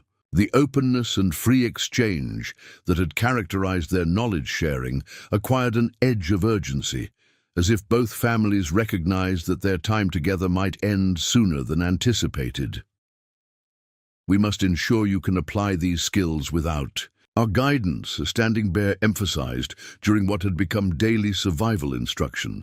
"Knowledge partially gained can be more dangerous than complete ignorance." The Mitchell girls responded to this intensified education with corresponding dedication. Even Clara and Abigail seemed to sense the importance of mastering as much as possible while their Lakota teachers remained available. March's second week brought their first direct encounter with the outside world. Standing Bear and Akacheta had departed before dawn for a longer hunting expedition, hoping to secure larger game as their supplies diminished and spring's arrival remained tantalizingly distant. Margaret and Wichapi used the opportunity to lead the girls to a nearby stream where ice had begun to break up, offering access to fresh water plants that supplemented their diet. They worked efficiently, the older girls helping younger ones identify edible shoots emerging along the stream bank, while Margaret and Wichapi filled containers with clean water from areas where flow had resumed beneath thinning ice. Their attention focused downward on their tasks. They failed to notice approaching riders until the distinctive sound of horses snorting announced their presence. Margaret looked up to find 3 mounted men watching them from the opposite bank, perhaps 30 yards upstream. Their expressions registered surprise, followed by intense curiosity, exactly the reaction Standing Bear had warned about. A white woman and children working alongside a Lakota woman, all dressed in adapted clothing that blended frontier and native elements, presented a tableau that defied easy categorization. Without appearing rushed, Margaret straightened and positioned herself slightly forward of her daughters and Wichapi. She offered a polite nod, but remained silent, allowing the newcomers to declare their intentions first, another strategy Standing Bear had advised. The central rider, a bearded man in his 40s, wearing a fur-trimmed coat that suggested greater prosperity than typical frontier trappers, touched his hat brim in response. "Good day, ma'am," he called across the water. "Wasn't expecting to find white folk in these parts before the spring trains." His tone remained cordial, but Margaret noted how his companions, younger men with rifles resting casually across their saddles, maintained watchful postures that suggested habitual caution in unfamiliar situations. "Good day," Margaret replied, keeping her voice steady and matter-of-fact. "We're gathering early greens. The creek banks thaw first." The man nodded, studying their group with undisguised assessment. "James Harrington," he introduced himself. "These are my sons, William and Thomas. We've established a trading post 20 miles south near the junction of Baldwin Creek and the Republican River." Margaret acknowledged the introduction with appropriate frontier courtesy. "Margaret Mitchell. These are my daughters." She deliberately avoided introducing Wichapi, neither claiming a false relationship nor creating distance through explanation. Harrington's gaze lingered on their odd assemblage, clearly calculating possible scenarios that might explain their presence. "You folks attached to a nearby settlement? Didn't know any homesteaders had pushed this far west of Fort Kearny yet." The question probed for information while appearing casual. Standard frontier interaction where strangers frequently assessed each other for potential threat or advantage. Margaret recognized the delicate balance required in her response. "We're wintering with friends until spring travel becomes safer," she replied, offering truth without specific detail. "The January blizzards caught us between destinations." This explanation, vague yet plausible, seemed to partially satisfy Harrington, though his sons exchanged glances that suggested continued curiosity about their unusual situation. Headed to Fort Kearny when the weather breaks? Harrington asked, the question carrying more weight than its surface simplicity suggested. Before Margaret could respond, young Clara, despite previous instructions to remain quiet, spoke up with childish enthusiasm. Standing Bear says the fort trail will clear when the moon is full again. The name dropped innocently into conversation created immediate tension. Both younger Harringtons straightened in their saddles, hands shifting slightly. Closer to their weapons, the elder Harrington's expression cooled noticeably. Standing Bear, he repeated. Would that be the Lakota scout who sometimes works with the army? Margaret felt Wichapi stiffen beside her, though the Lakota woman's face remained carefully impassive. Elizabeth gently pulled Clara back, murmuring something too quiet for the men to hear. Yes, Margaret confirmed, seeing no benefit in denial when Clara had already revealed their connection. His family provided shelter when the blizzard would have claimed our lives. We've been recovering under their protection. She deliberately emphasized protection rather than captivity, shaping the narrative before Harrington could impose his own interpretation. Nevertheless, the trader's expression remained troubled. Ma'am, while I've had peaceful dealings with various tribes, myself, there's been increased tension lately. Army patrols have reported several incidents with renegade bands pushing back against settler encroachment. He paused, seeming to choose his next words carefully. Some might question whether your current arrangement is entirely voluntary. The implication that Margaret and her daughters might require rescue from a situation she had just described as life-saving carried all the paternalistic assumptions Standing Bear had warned about. More concerning, it suggested potential intervention justified by presumed distress. Our arrangement is entirely voluntary, Mr. Harrington, Margaret replied firmly, and mutually beneficial. My daughters and I have learned prairie survival skills that will serve us well in our future settlement, wherever that may be. Harrington nodded, though skepticism remained evident in his expression. Of course, ma'am. Still, our trading post offers proper accommodations if you and your girls would prefer more. Conventional shelter until travel conditions improve. My wife would welcome female company after months with just us men around. The offer, generous on its surface, carried unmistakable subtext. Return to appropriate social arrangements among your own kind.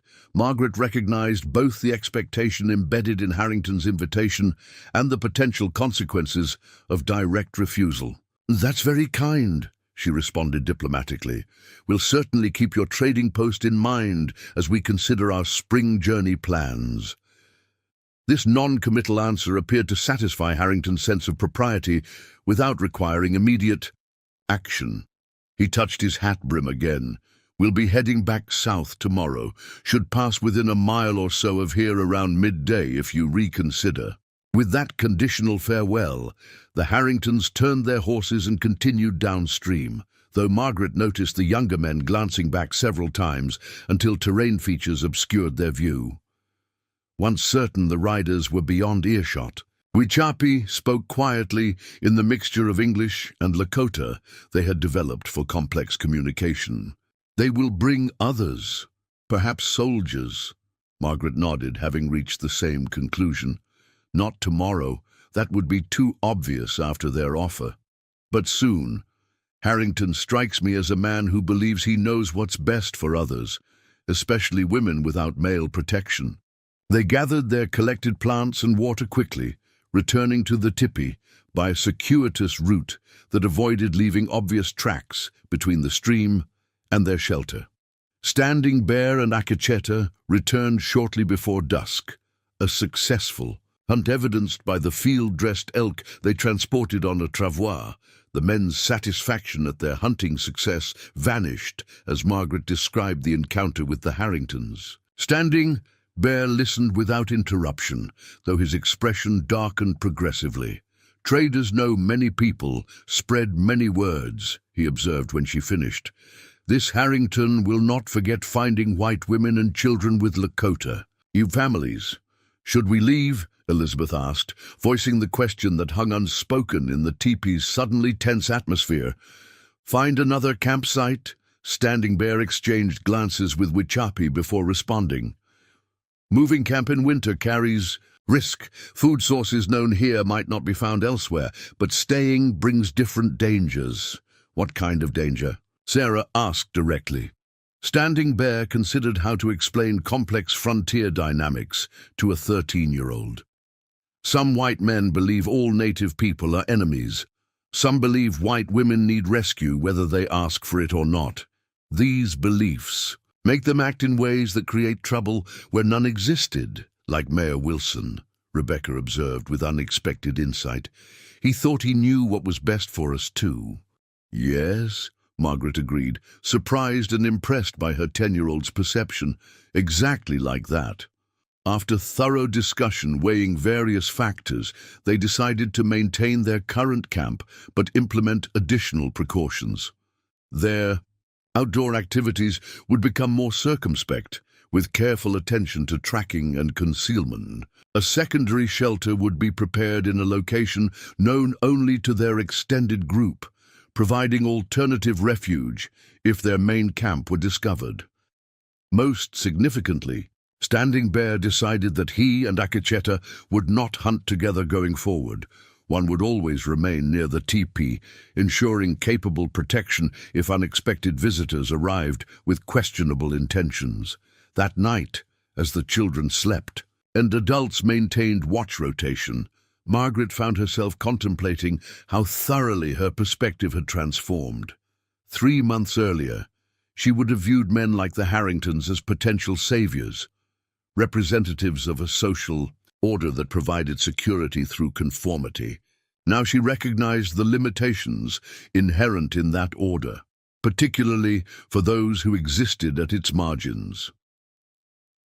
Standing Bear joined her by the carefully banked fire during his watch, his expression thoughtful as he added small pieces of wood that produced heat with minimal smoke. The worlds move closer together, he observed quietly. What happens in this small lodge between our families happens across the prairie. Knowledge shared, boundaries questioned, new ways emerging from old collisions. Margaret nodded, understanding his broader perspective, but not everyone welcomes such change. Change comes whether welcomed or resisted, Standing Bear replied. Like spring thaw, it can nourish new growth or flood and destroy, depending on how it is channeled. The metaphor captured their immediate situation perfectly. External forces, represented by the Harringtons but extending to the larger currents of westward expansion, were accelerating toward their small community. The coming days would determine whether these forces would nurture the cross-cultural understanding they had cultivated or sweep it away in rigid adherence to established boundaries. The following days brought increased tension as they implemented their precautionary measures while continuing essential activities. Standing Bear and Akacheta alternated hunting expeditions with defensive preparations, including establishing observation points that provided early warning of approaching riders. Their vigilance proved warranted when 5 days after the stream encounter, Akacheta reported 4 riders approaching from the south.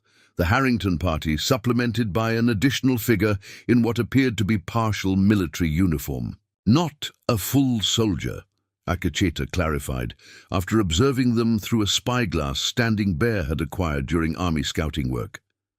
Perhaps a fort scout or militia. The implication was clear. Harrington had indeed shared news of their unusual arrangement with authorities, likely framing it as potential captivity requiring investigation. The addition of someone with quasi-official status transformed a trader's curiosity into something approaching official intervention. They followed. Our tracks from hunting yesterday, Akacheta continued, will find a lodge by midday unless we mislead them. Standing Bear made an immediate decision. Margaret and daughters moved to a second shelter with Wichapi, Akacheta and I will meet these riders away from both camps, suggesting you travelled onward to Fort Kearney days ago. The plan made tactical sense, yet Margaret found herself reluctant to implement what felt like retreat. Running and hiding makes us appear guilty of something, she objected. We've done nothing wrong. Not guilty. Wisdom, Standing Bear countered. Confrontation brings unpredictable outcomes. Better to direct the river around the stone than try to move the stone while the river floods. His logic prevailed.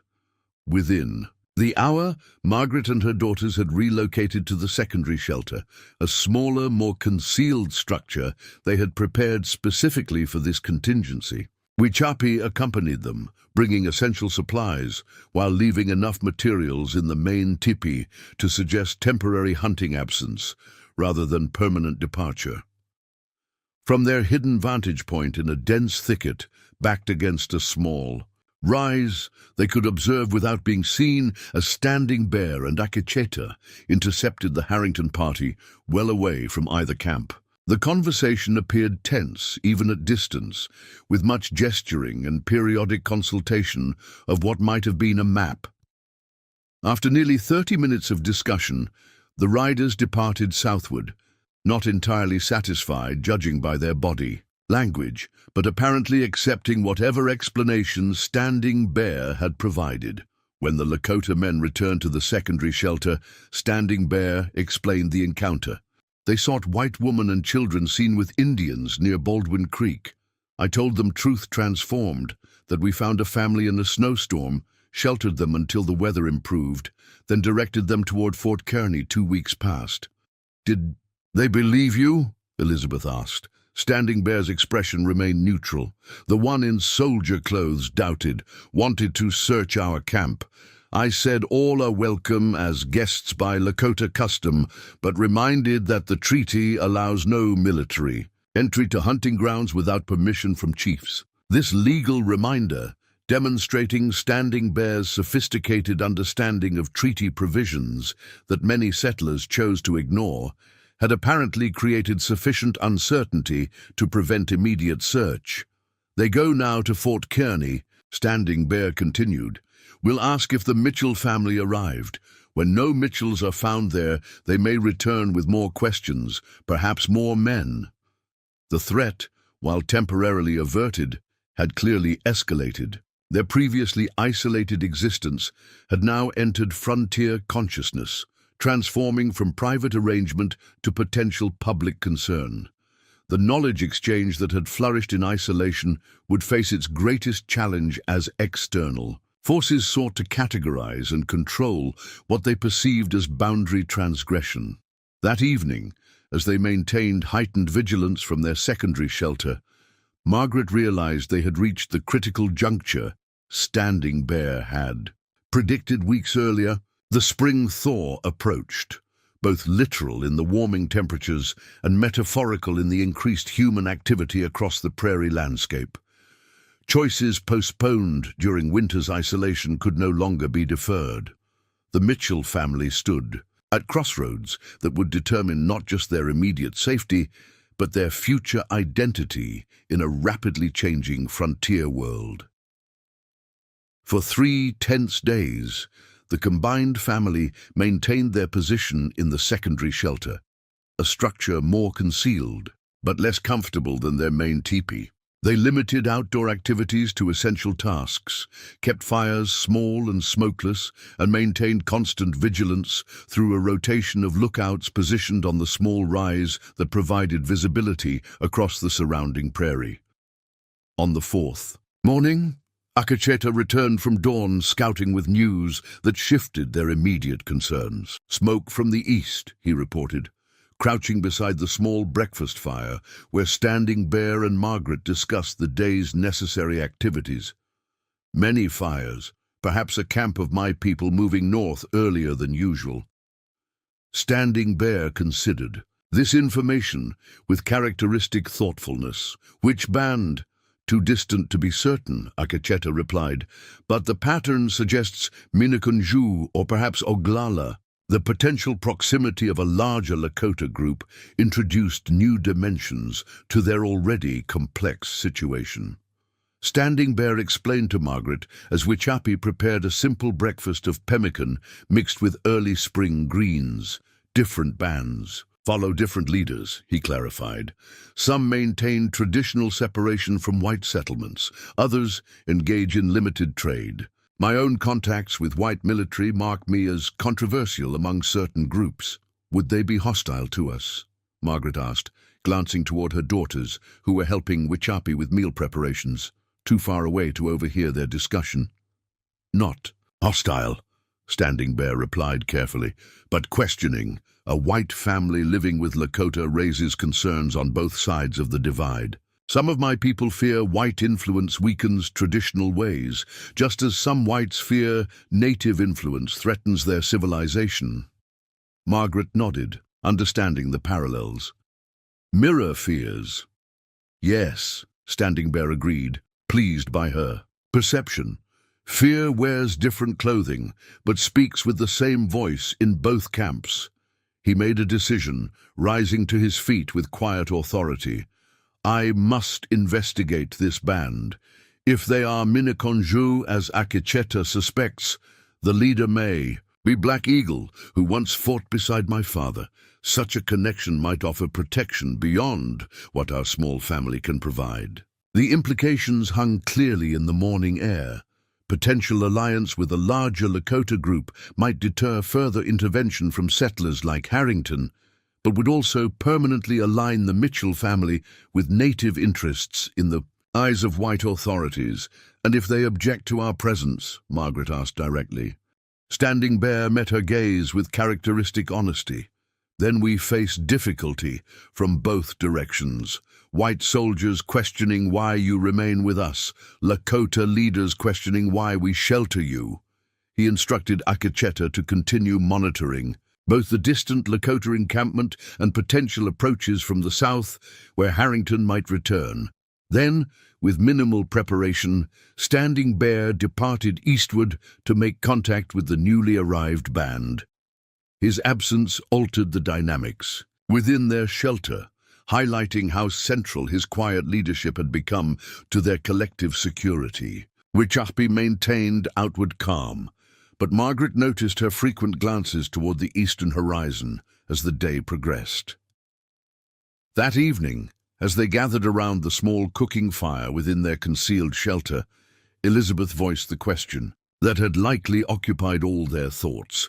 What happens if Standing Bear can't return? If this other band doesn't welcome him, or us? Wichapi looked up from the stew she was preparing, her usually composed expression revealing momentary vulnerability. My husband walks a difficult path between worlds, has done so many seasons. He will return. Her certainty provided reassurance, but Margaret recognized the underlying reality. Their security, perhaps their survival, now depended on diplomatic negotiations occurring beyond their knowledge or control. Margaret used the opportunity to engage her daughters in a necessary discussion. Whatever happens with Standing Bear's mission, we need to consider our path forward when spring truly arrives. Sarah, practical as always, framed the question directly. Do we still try to reach Fort Kearney, or return to Willow Creek? Rebecca added, though her tone suggested little enthusiasm for revisiting the community that had essentially abandoned them. Or, Elizabeth began, then hesitated, glancing toward Wichapi, who continued her cooking without interrupting this family conversation. Or something else entirely, Margaret completed her daughter's thought. That's what we need to consider. She had deliberately chosen this moment, with Standing Bear temporarily absent, to explore her daughter's perspectives without their feeling pressured by his presence. The winter's extraordinary circumstances had transformed them all, but children's adaptability sometimes masked underlying anxieties about disruption and change. I don't want to go back to Willow Creek, Clara declared with 7-year-old directness. Mayor Wilson is mean, and nobody helped us when we needed it. And I don't want to go somewhere where we can't use what we've learned, Sarah added, her 13-year-old mind focused on practical applications rather than social considerations. What's the point of knowing how to find food under snow or make medicine from plants if we just end up in some fort where everything comes from a storehouse? Margaret nodded, acknowledging their perspectives while nudging toward deeper reflection. And what about being around other children, other families like us? Don't you miss that sometimes? The question provoked thoughtful silence. Finally, Elizabeth responded, her 15 years bringing greater awareness of social complexities. I used to think we needed to be around people like us to belong, she said slowly. But what does like us even mean anymore? The people who were supposedly like us in Willow Creek left us to freeze. The people who were supposedly different saved us and taught us to survive. Rebecca, 10 years old but observant beyond her age, added her perspective. Besides, Akecheta and his parents are more like family now than anyone in Willow Creek ever was, except maybe the schoolteacher who left last year. This spontaneous redefinition of family beyond blood relations and racial boundaries touched Margaret deeply. The winter's shared experiences had created bonds her children now valued above conventional community ties. Wichapi, who had remained silent throughout the exchange, finally spoke as she served the evening meal. Children see the truth. Adults sometimes forget, she observed quietly. Bonds formed in survival stronger than those formed in comfort.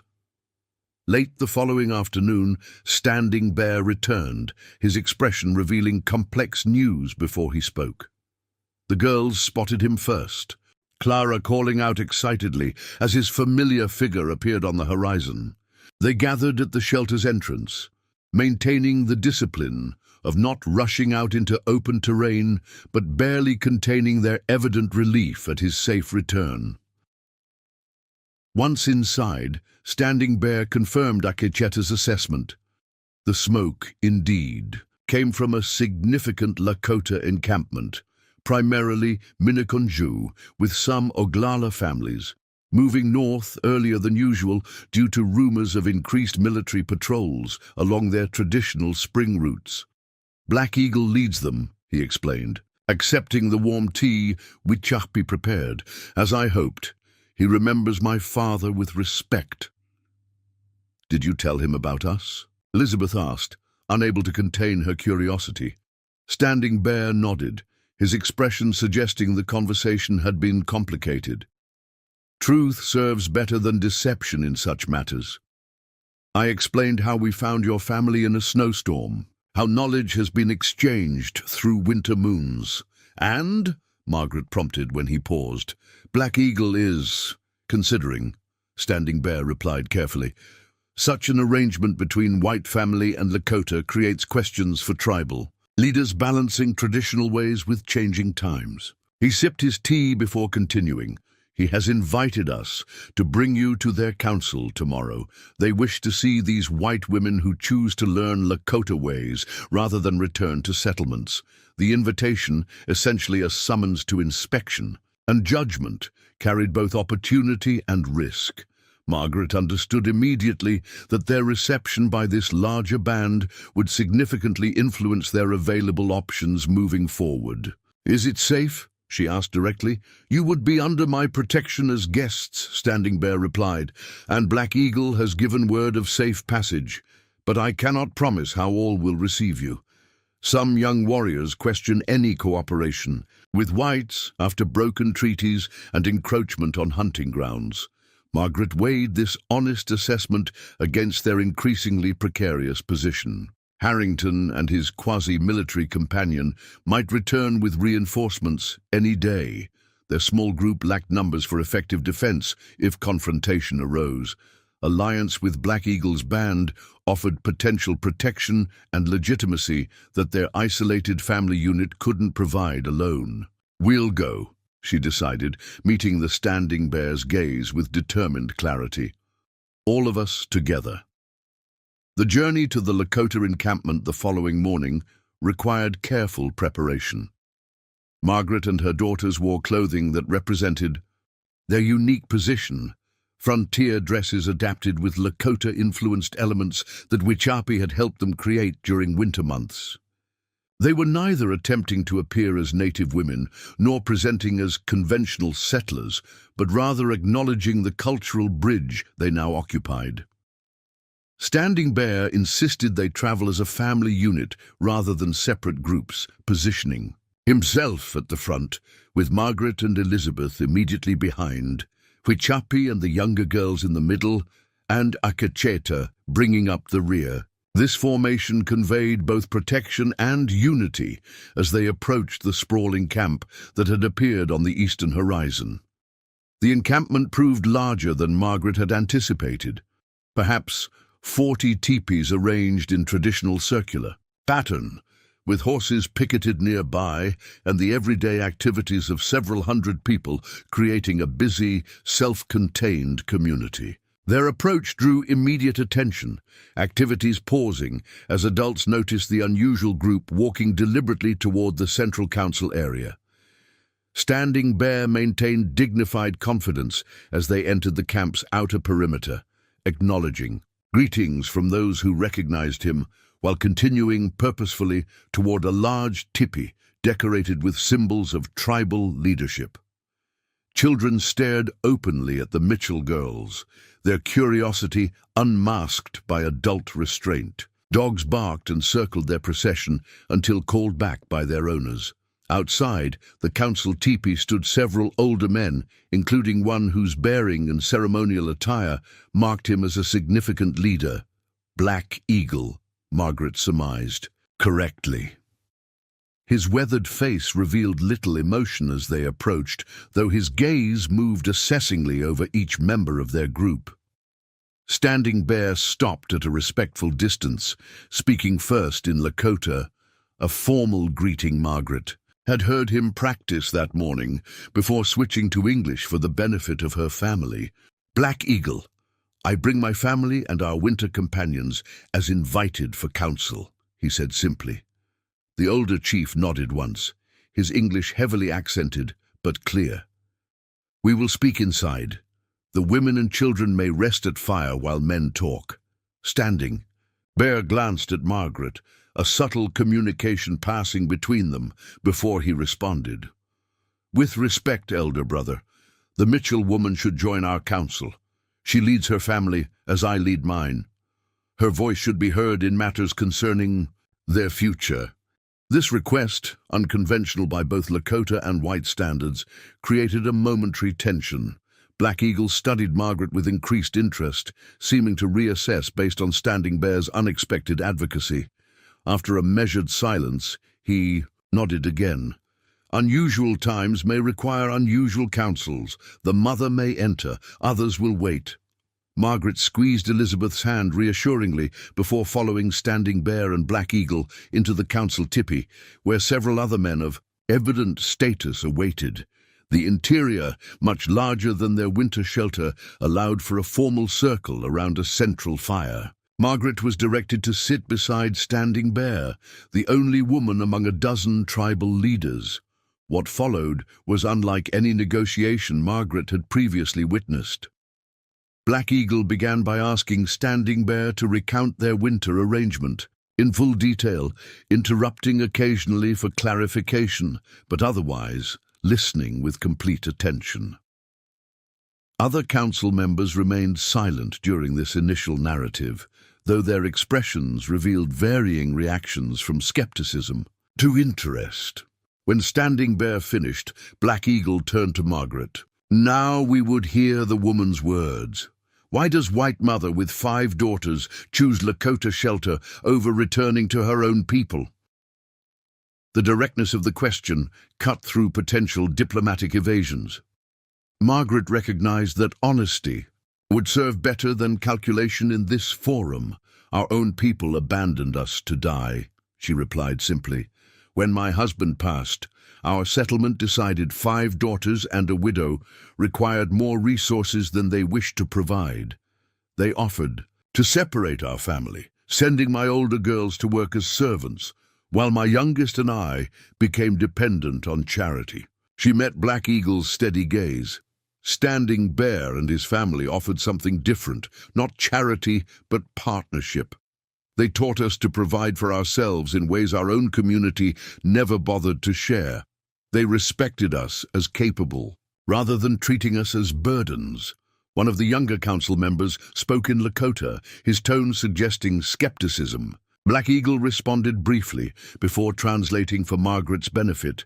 He asks why we should believe a white woman would choose native ways, when history shows your people believe their ways are superior in all things. Margaret considered her response carefully. I cannot speak for all white settlers, just as you cannot speak for all Lakota. But my family has learned that wisdom doesn't belong exclusively to any people. The methods Standing Bear and Wichapi taught us for finding food beneath snow, for making medicine from plants that white doctors ignore, for building shelter that breathes with the seasons rather than fighting against them. These represent knowledge my people have forgotten or never learned. Her answer appeared to resonate with several council members, who nodded slightly as Standing Bear provided occasional Lakota translation for concepts difficult to express in English.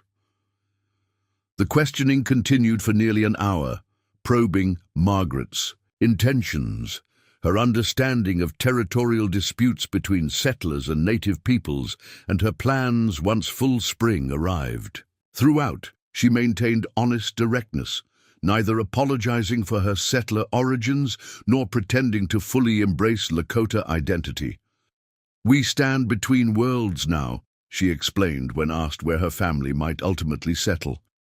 My daughters have learned to value both the education of books and schools I can provide, and the practical wisdom of living in harmony with this land that Standing Bear's family has shared. I seek a path that honors both.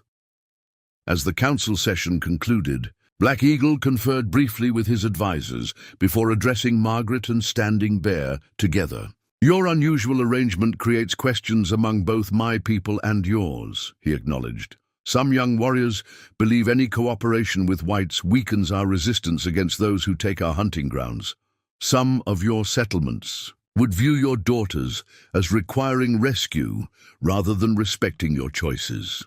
He studied them both with the measured assessment of a leader accustomed to weighing complex factors. Yet Standing Bear's father was my friend in youth, and his son has earned respect among our people through honest dealings.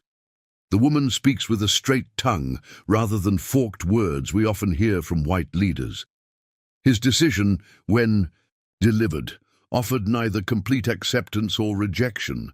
You may establish camp at the eastern edge of our circle until the full moon. This allows time for my people to observe your family, for your daughters to meet our children, for council to determine if a longer arrangement serves both interests. This probationary acceptance, provisional but genuine, represented more opportunity than Margaret had dared hope for. Standing Bear's slight nod indicated he considered it a favorable outcome given the circumstances. By sunset, they had established their winter tipi at the designated position on the encampment's perimeter, creating a physical manifestation of their status, connected to, but not fully integrated within the larger Lakota community. The Mitchell girls, initially uncertain amid so many strangers, gradually began interactions with curious Lakota children who approached their temporary home with a mixture of caution and interest. That evening, as her daughters finally slept, after a day of unprecedented experiences, Margaret sat with Standing Bear and Wichapi outside their teepee, watching the larger camp's nighttime activities gradually quiet as fires burned low. Black Eagle offers significant opportunity through this arrangement, Standing Bear observed quietly. His influence extends beyond his immediate band. If he ultimately accepts your family's presence, other Lakota leaders may reconsider rigid boundaries between our peoples.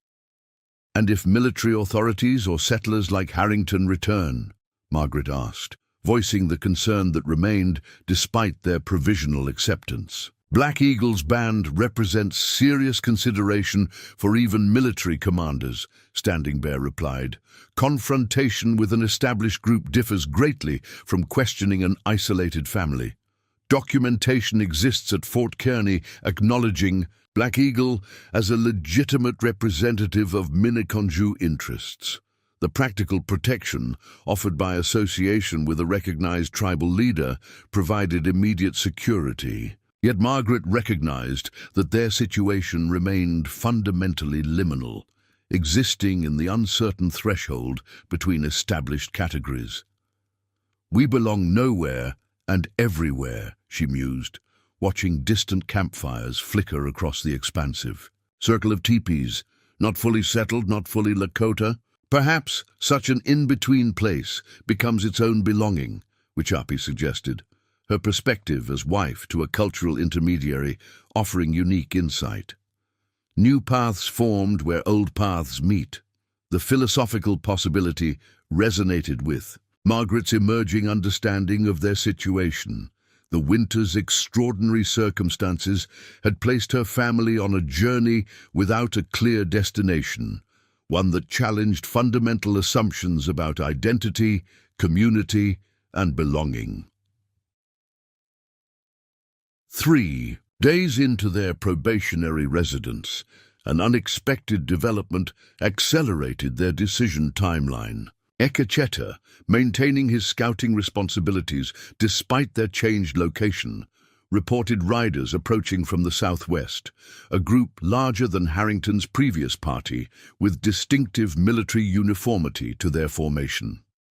8 riders, he reported to Standing Bear and Margaret as they gathered quickly outside their teepee. 2 in full soldier dress, others in partial uniform.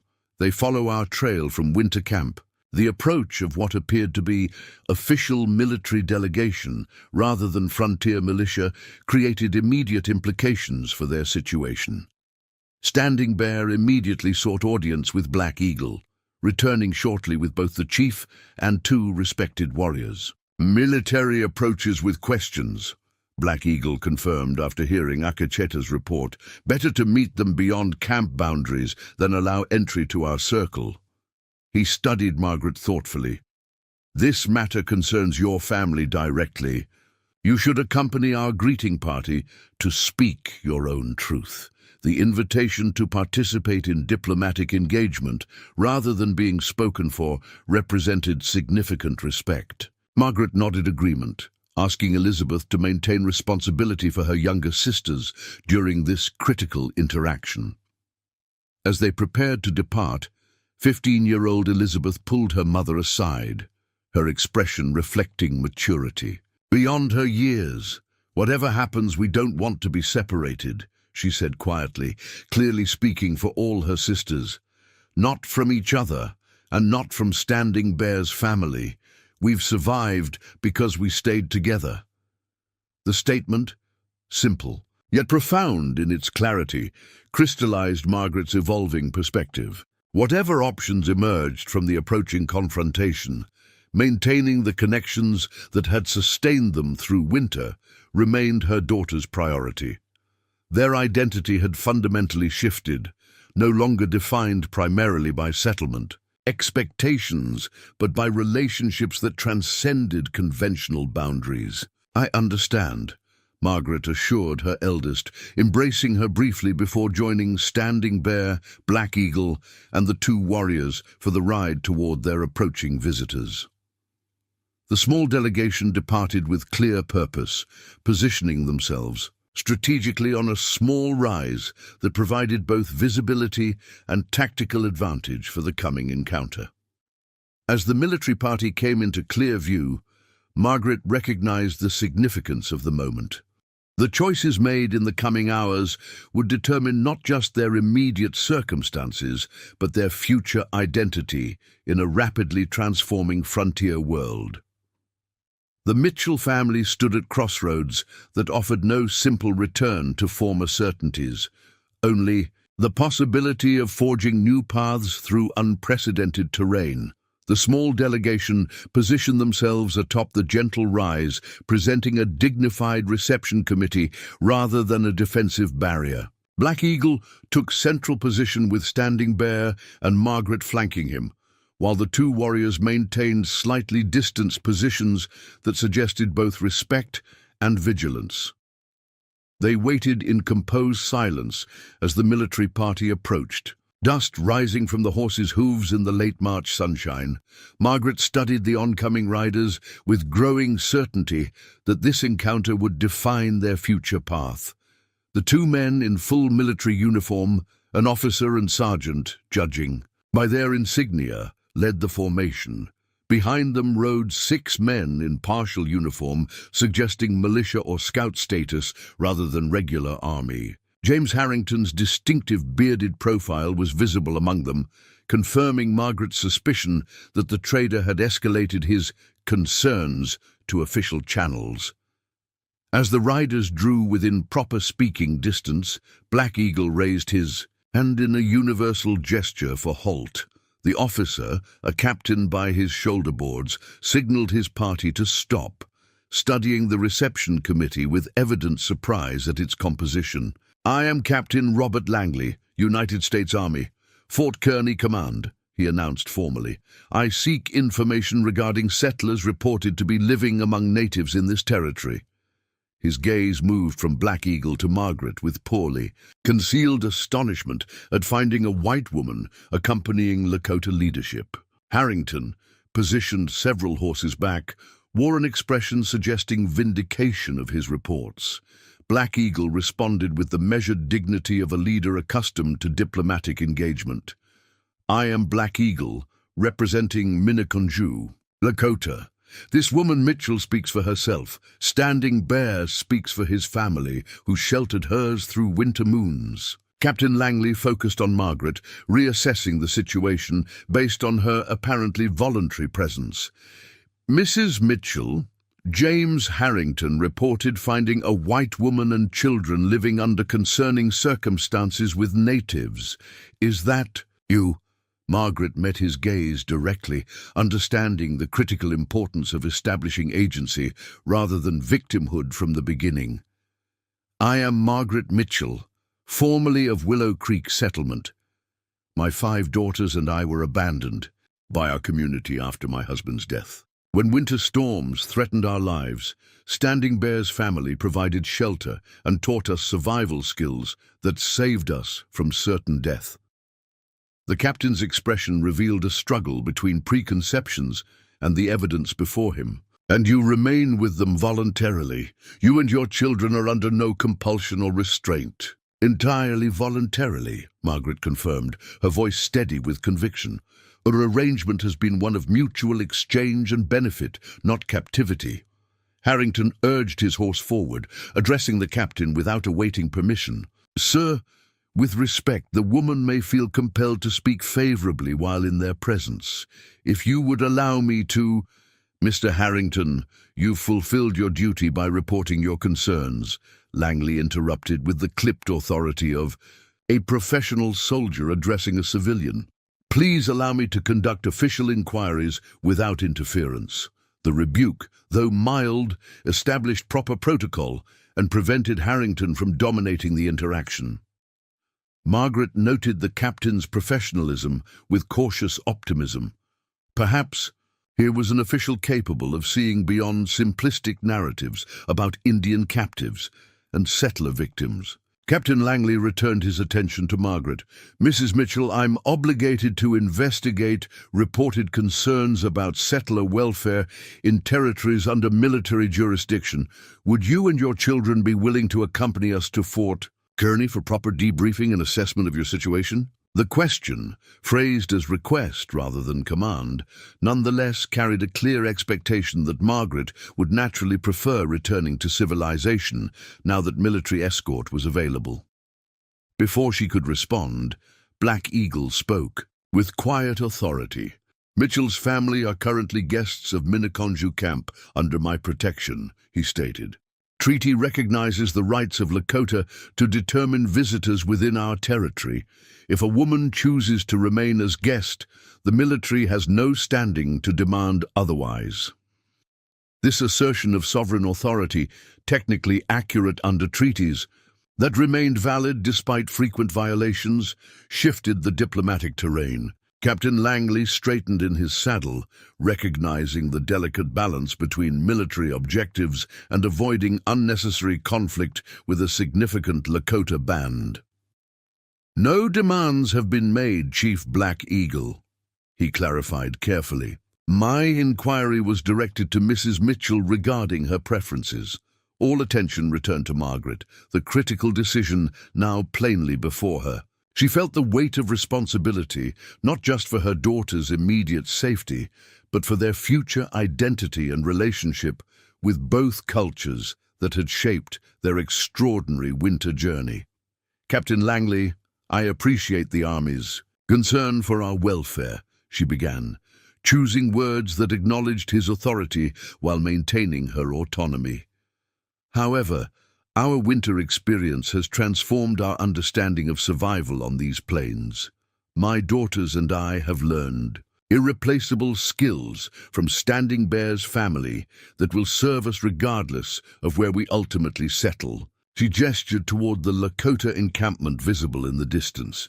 "We currently reside at the edge of Black Eagle's camp by mutual agreement, neither fully integrated nor separate. This arrangement allows us to maintain connections with both worlds while determining our long-term path." Captain Langley studied her with increased interest, his expression suggesting reassessment of the situation's complexity. "And what exactly do you envision as your long-term path, Mrs. Mitchell? Surely you don't intend permanent residence with a nomadic tribe?" The question cut to the heart of their liminal status, the fundamental uncertainty about where a family that had crossed cultural boundaries might ultimately belong.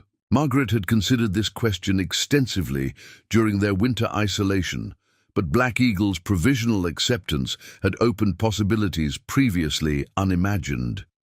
"My intention is to establish a permanent homestead near the trading crossroads, 15 miles south of here," she replied with deliberate clarity, "a location that would allow my family to maintain connections with both settler communities and Lakota bands moving through traditional territories." This concrete plan, developed through conversations with Standing Bear but never previously articulated to outside authorities, seemed to surprise everyone present, including Harrington, whose expression revealed calculation of potential commercial implications.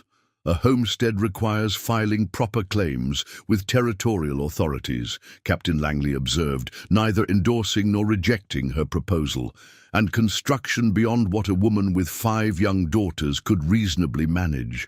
"Alone, I am aware of legal requirements," Margaret acknowledged. "As for construction, Standing Bear's family has agreed to assist in exchange for my establishing a small school that would serve both settler and native children seeking education that bridges cultural understanding." This vision, ambitious but practically grounded, represented the synthesis of their winter's transformation. Not retreat into either cultural extreme, but creation of something new at the intersection of worlds increasingly forced into contact across the frontier. Landscape. Black Eagle, who had remained silent during this exchange, now spoke with measured consideration. "Such an arrangement holds potential benefits for both peoples. Children learning both ways may avoid conflicts caused by ignorance." Captain Langley's professional demeanor couldn't entirely mask his surprise at finding sophisticated diplomatic exchange rather than the simple rescue scenario Harrington had likely presented. After a thoughtful pause, he responded with careful formality. "I have no authority to approve or deny civilian settlement plans that comply with territorial regulations," he stated. "My concern is specifically the welfare of Mrs. Mitchell and her children under unusual circumstances reported to Fort Kearny authorities." He addressed Margaret directly. If you'll permit, I'd like to speak with your daughters as well. Their perspectives would complete my assessment of this situation. The request was reasonable from a military protocol perspective, while still acknowledging Margaret's parental authority. She nodded agreement, and arrangements were made for Captain Langley and his sergeant to visit their teepee at the edge of Black Eagle's camp. The remaining militia would establish a temporary position nearby, but outside the Lakota encampment boundaries, a compromise that maintained military presence without suggesting threatening incursion. Harrington clearly wished to accompany the Captain Butt was diplomatically instructed to remain with the militia unit, his frustrated expression suggesting thwarted plans for how this encounter should have proceeded. The meeting at the Mitchell family's teepee later that afternoon proceeded with unexpected positive energy. Captain Langley, who revealed himself as father to 3 daughters back in Pennsylvania, demonstrated genuine interest in the girls' winter experiences. His questions, directed appropriately to each daughter's age, focused on their learning, their comfort, and most significantly, their own preferences regarding their future.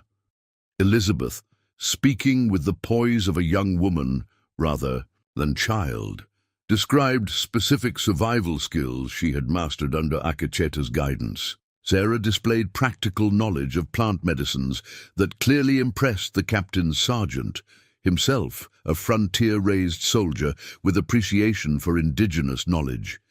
Even young Clara and Abigail contributed enthusiastic descriptions of their winter activities, completely absent the fear or distress that would have marked genuine captivity. When Rebecca proudly demonstrated a small bow she had crafted under Standing Bear's instruction, explaining its use for hunting small game that supplemented their winter diet, Captain Langley exchanged glances with his sergeant that suggested professional reassessment of the situation. "You have remarkable daughters, Mrs. Mitchell," the captain observed as their interview concluded. "Their adaptability speaks well of both your parenting and the environment Standing Bear's family provided during extraordinary circumstances." His official assessment, delivered with military precision, provided crucial legitimacy to their unusual arrangement. "I find no evidence of coercion or distress that would justify military intervention in your current living situation. Your proposed homestead and educational establishment, while unconventional, appears consistent with territorial development objectives." Before departing, he offered practical assistance that reflected both professional responsibility and personal respect for their situation. "I'll register your preliminary homestead claim with Fort Kearny authorities upon our return. This provides 90 days to establish physical residence before formal filing becomes necessary." With unexpected consideration, he added, "I'll also inform Major Williams, the fort commander, of Standing Bear's significant assistance to a settler family." Such positive interactions between communities deserve official acknowledgement, particularly given recent tensions along other sections of the frontier. As Captain Langley and his sergeant rejoined their waiting party, Margaret realized their family had crossed a crucial threshold.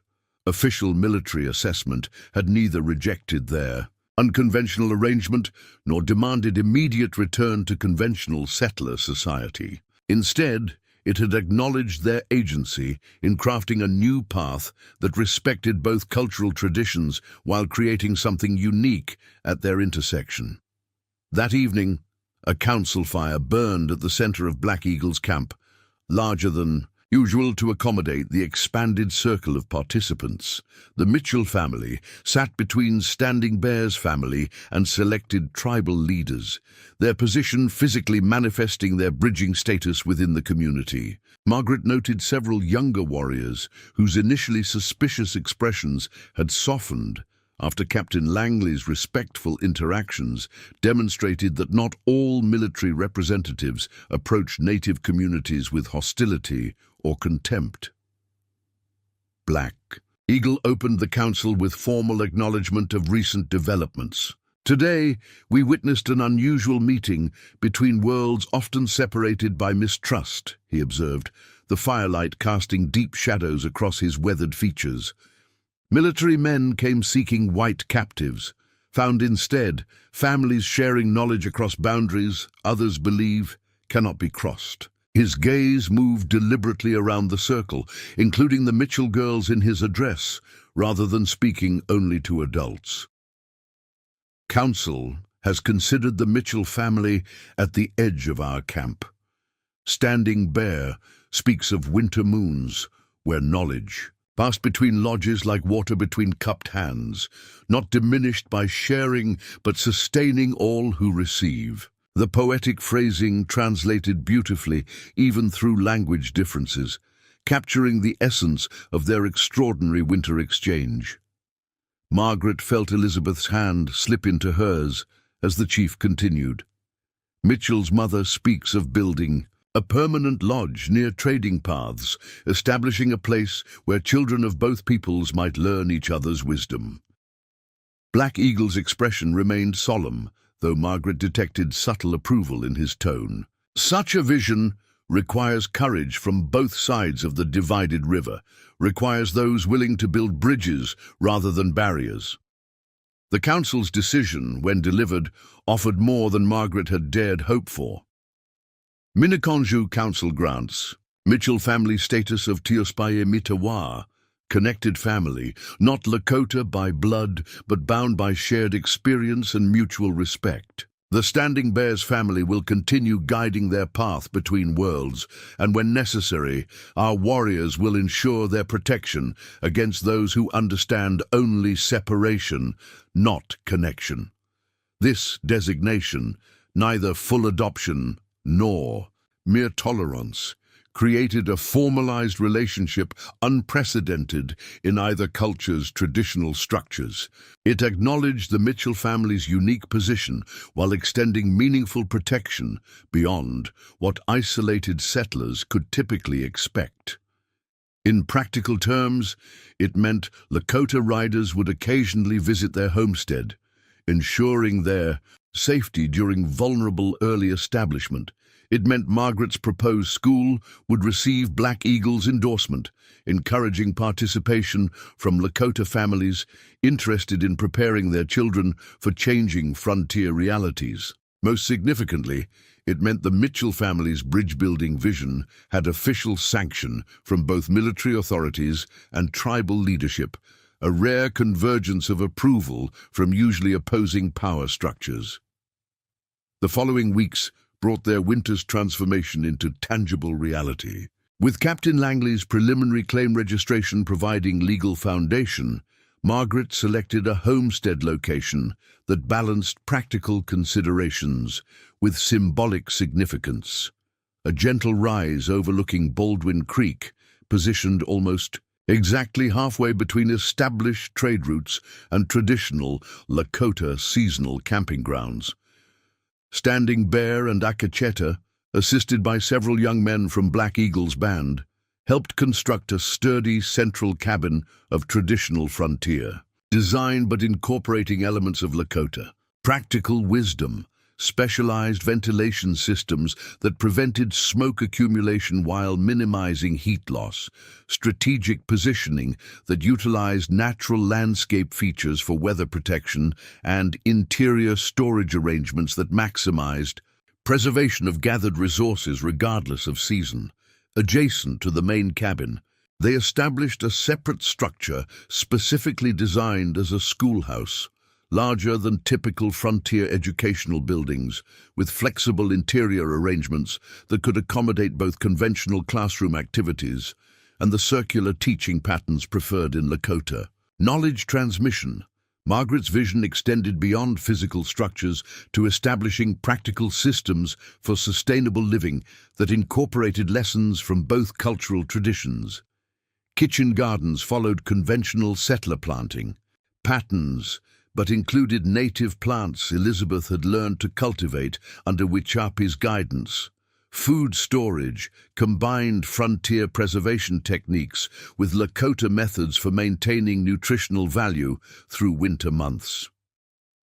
By early May, as spring firmly established itself across the prairie landscape, their homestead had taken recognizable form. Captain Langley fulfilled his promise, returning with official homestead registration documents that established legal recognition of what locals had begun calling Mitchell Crossing, acknowledgement that their location physically and symbolically bridged divided communities. More meaningful than official paperwork was the gradual integration of their vision into surrounding communities' daily reality. Several settler families, initially curious about rumors of a widow teaching Indian ways, discovered practical value in Margaret's educational approach. Their children returned home with knowledge of edible native plants that supplemented limited garden harvests and weather prediction techniques that improved agricultural planning. Similarly, Lakota families passing through traditional territories found Margaret's school offered useful instruction in English language and mathematical concepts increasingly necessary for navigating changing economic systems, while respecting, rather than dismissing, traditional knowledge. Young Clara proved particularly adept at creating educational games that helped children from both communities overcome initial language barriers through shared play. Standing Bear and Wichapi established their own permanent lodge nearby, rather than rejoining Black Eagle's band for summer migration, formally linking their family's future with the Mitchell homestead. Akecheta, now 17 and increasingly accomplished as cultural intermediary, assumed primary responsibility for security arrangements while continuing educational exchange with Elizabeth that had evolved into mutual teaching partnership. 1. Warm evening in late May, as fireflies began their summer dance across the prairie grasses surrounding their homestead, Margaret sat with Standing Bear on the cabin's covered porch. Their families mingled in the yard before them, Sarah and Wichapi harvesting early medicinal plants while explaining their properties to interested neighbor children, Rebecca and Clara playing a modified version of a Lakota game with visiting tribal children, Akecheta and Elizabeth deep in conversation about hunting strategies while mending equipment together. When a winter storm found your family struggling against death, Standing Bear observed quietly, who could have foreseen this new growth from frozen ground? Margaret smiled, watching 5-year-old Abigail solemnly instructing a mixture of settler and Lakota children in proper technique for identifying edible shoots. Knowledge that blended lessons from both cultures with childish enthusiasm that recognized no boundaries. Perhaps that's always the way of unexpected journeys, she replied. When established paths disappear under snow, new ones emerge that no one planned, but lead exactly where they're needed. Standing Bear nodded, his expression reflecting rare contentment. Two rivers meeting create stronger current together than either flowing alone.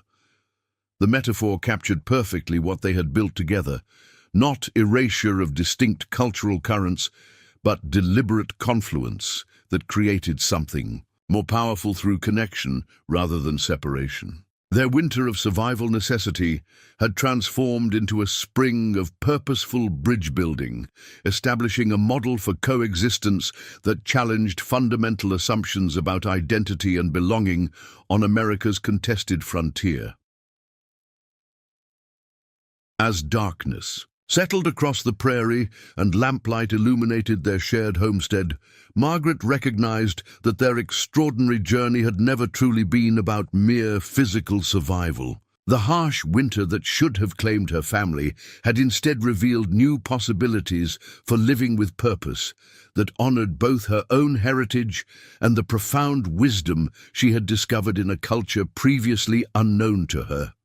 They had created something precious at the intersection of worlds, a small haven where knowledge flowed freely across boundaries others considered impermeable, where children learned to value both book learning and practical wisdom, where cooperation replaced conflict as default interaction between communities typically defined by mutual suspicion. Mitchell Crossing would never fully belong to either world from which its founders had come. Instead, it would stand as testament to the possibility of creating new paths through uncharted territory, paths that followed neither traditional, native ways nor conventional settler expectations, but forged a unique direction aligned with changing frontier realities. The winter that should have ended Margaret Mitchell's family story had instead transformed it into something unprecedented, a narrative of survival that expanded beyond physical continuation to embrace cultural regeneration through connection rather than isolation. Their experience offered no simple template for resolving the broader conflicts engulfing America's Western territories, but it demonstrated that even in history's most divided moments, individuals of courage and vision could create small sanctuaries, where different waters might mingle without losing their essential character. As Margaret Mitchell gathered her daughters for evening routine in their new home, she reflected that their greatest achievement had not been surviving winter's deadly embrace, but rather creating spring's new possibility, proving that boundaries existed primarily in minds unwilling to imagine alternatives, and that the most enduring settlements might be those that bridged divides rather than fortified them. Up next, you've got two more standout stories right on your screen. If this one hits the mark, you won't want to pass these up. Just click and check them out. And don't forget to subscribe and turn on the notification bell so you don't miss any upload from us.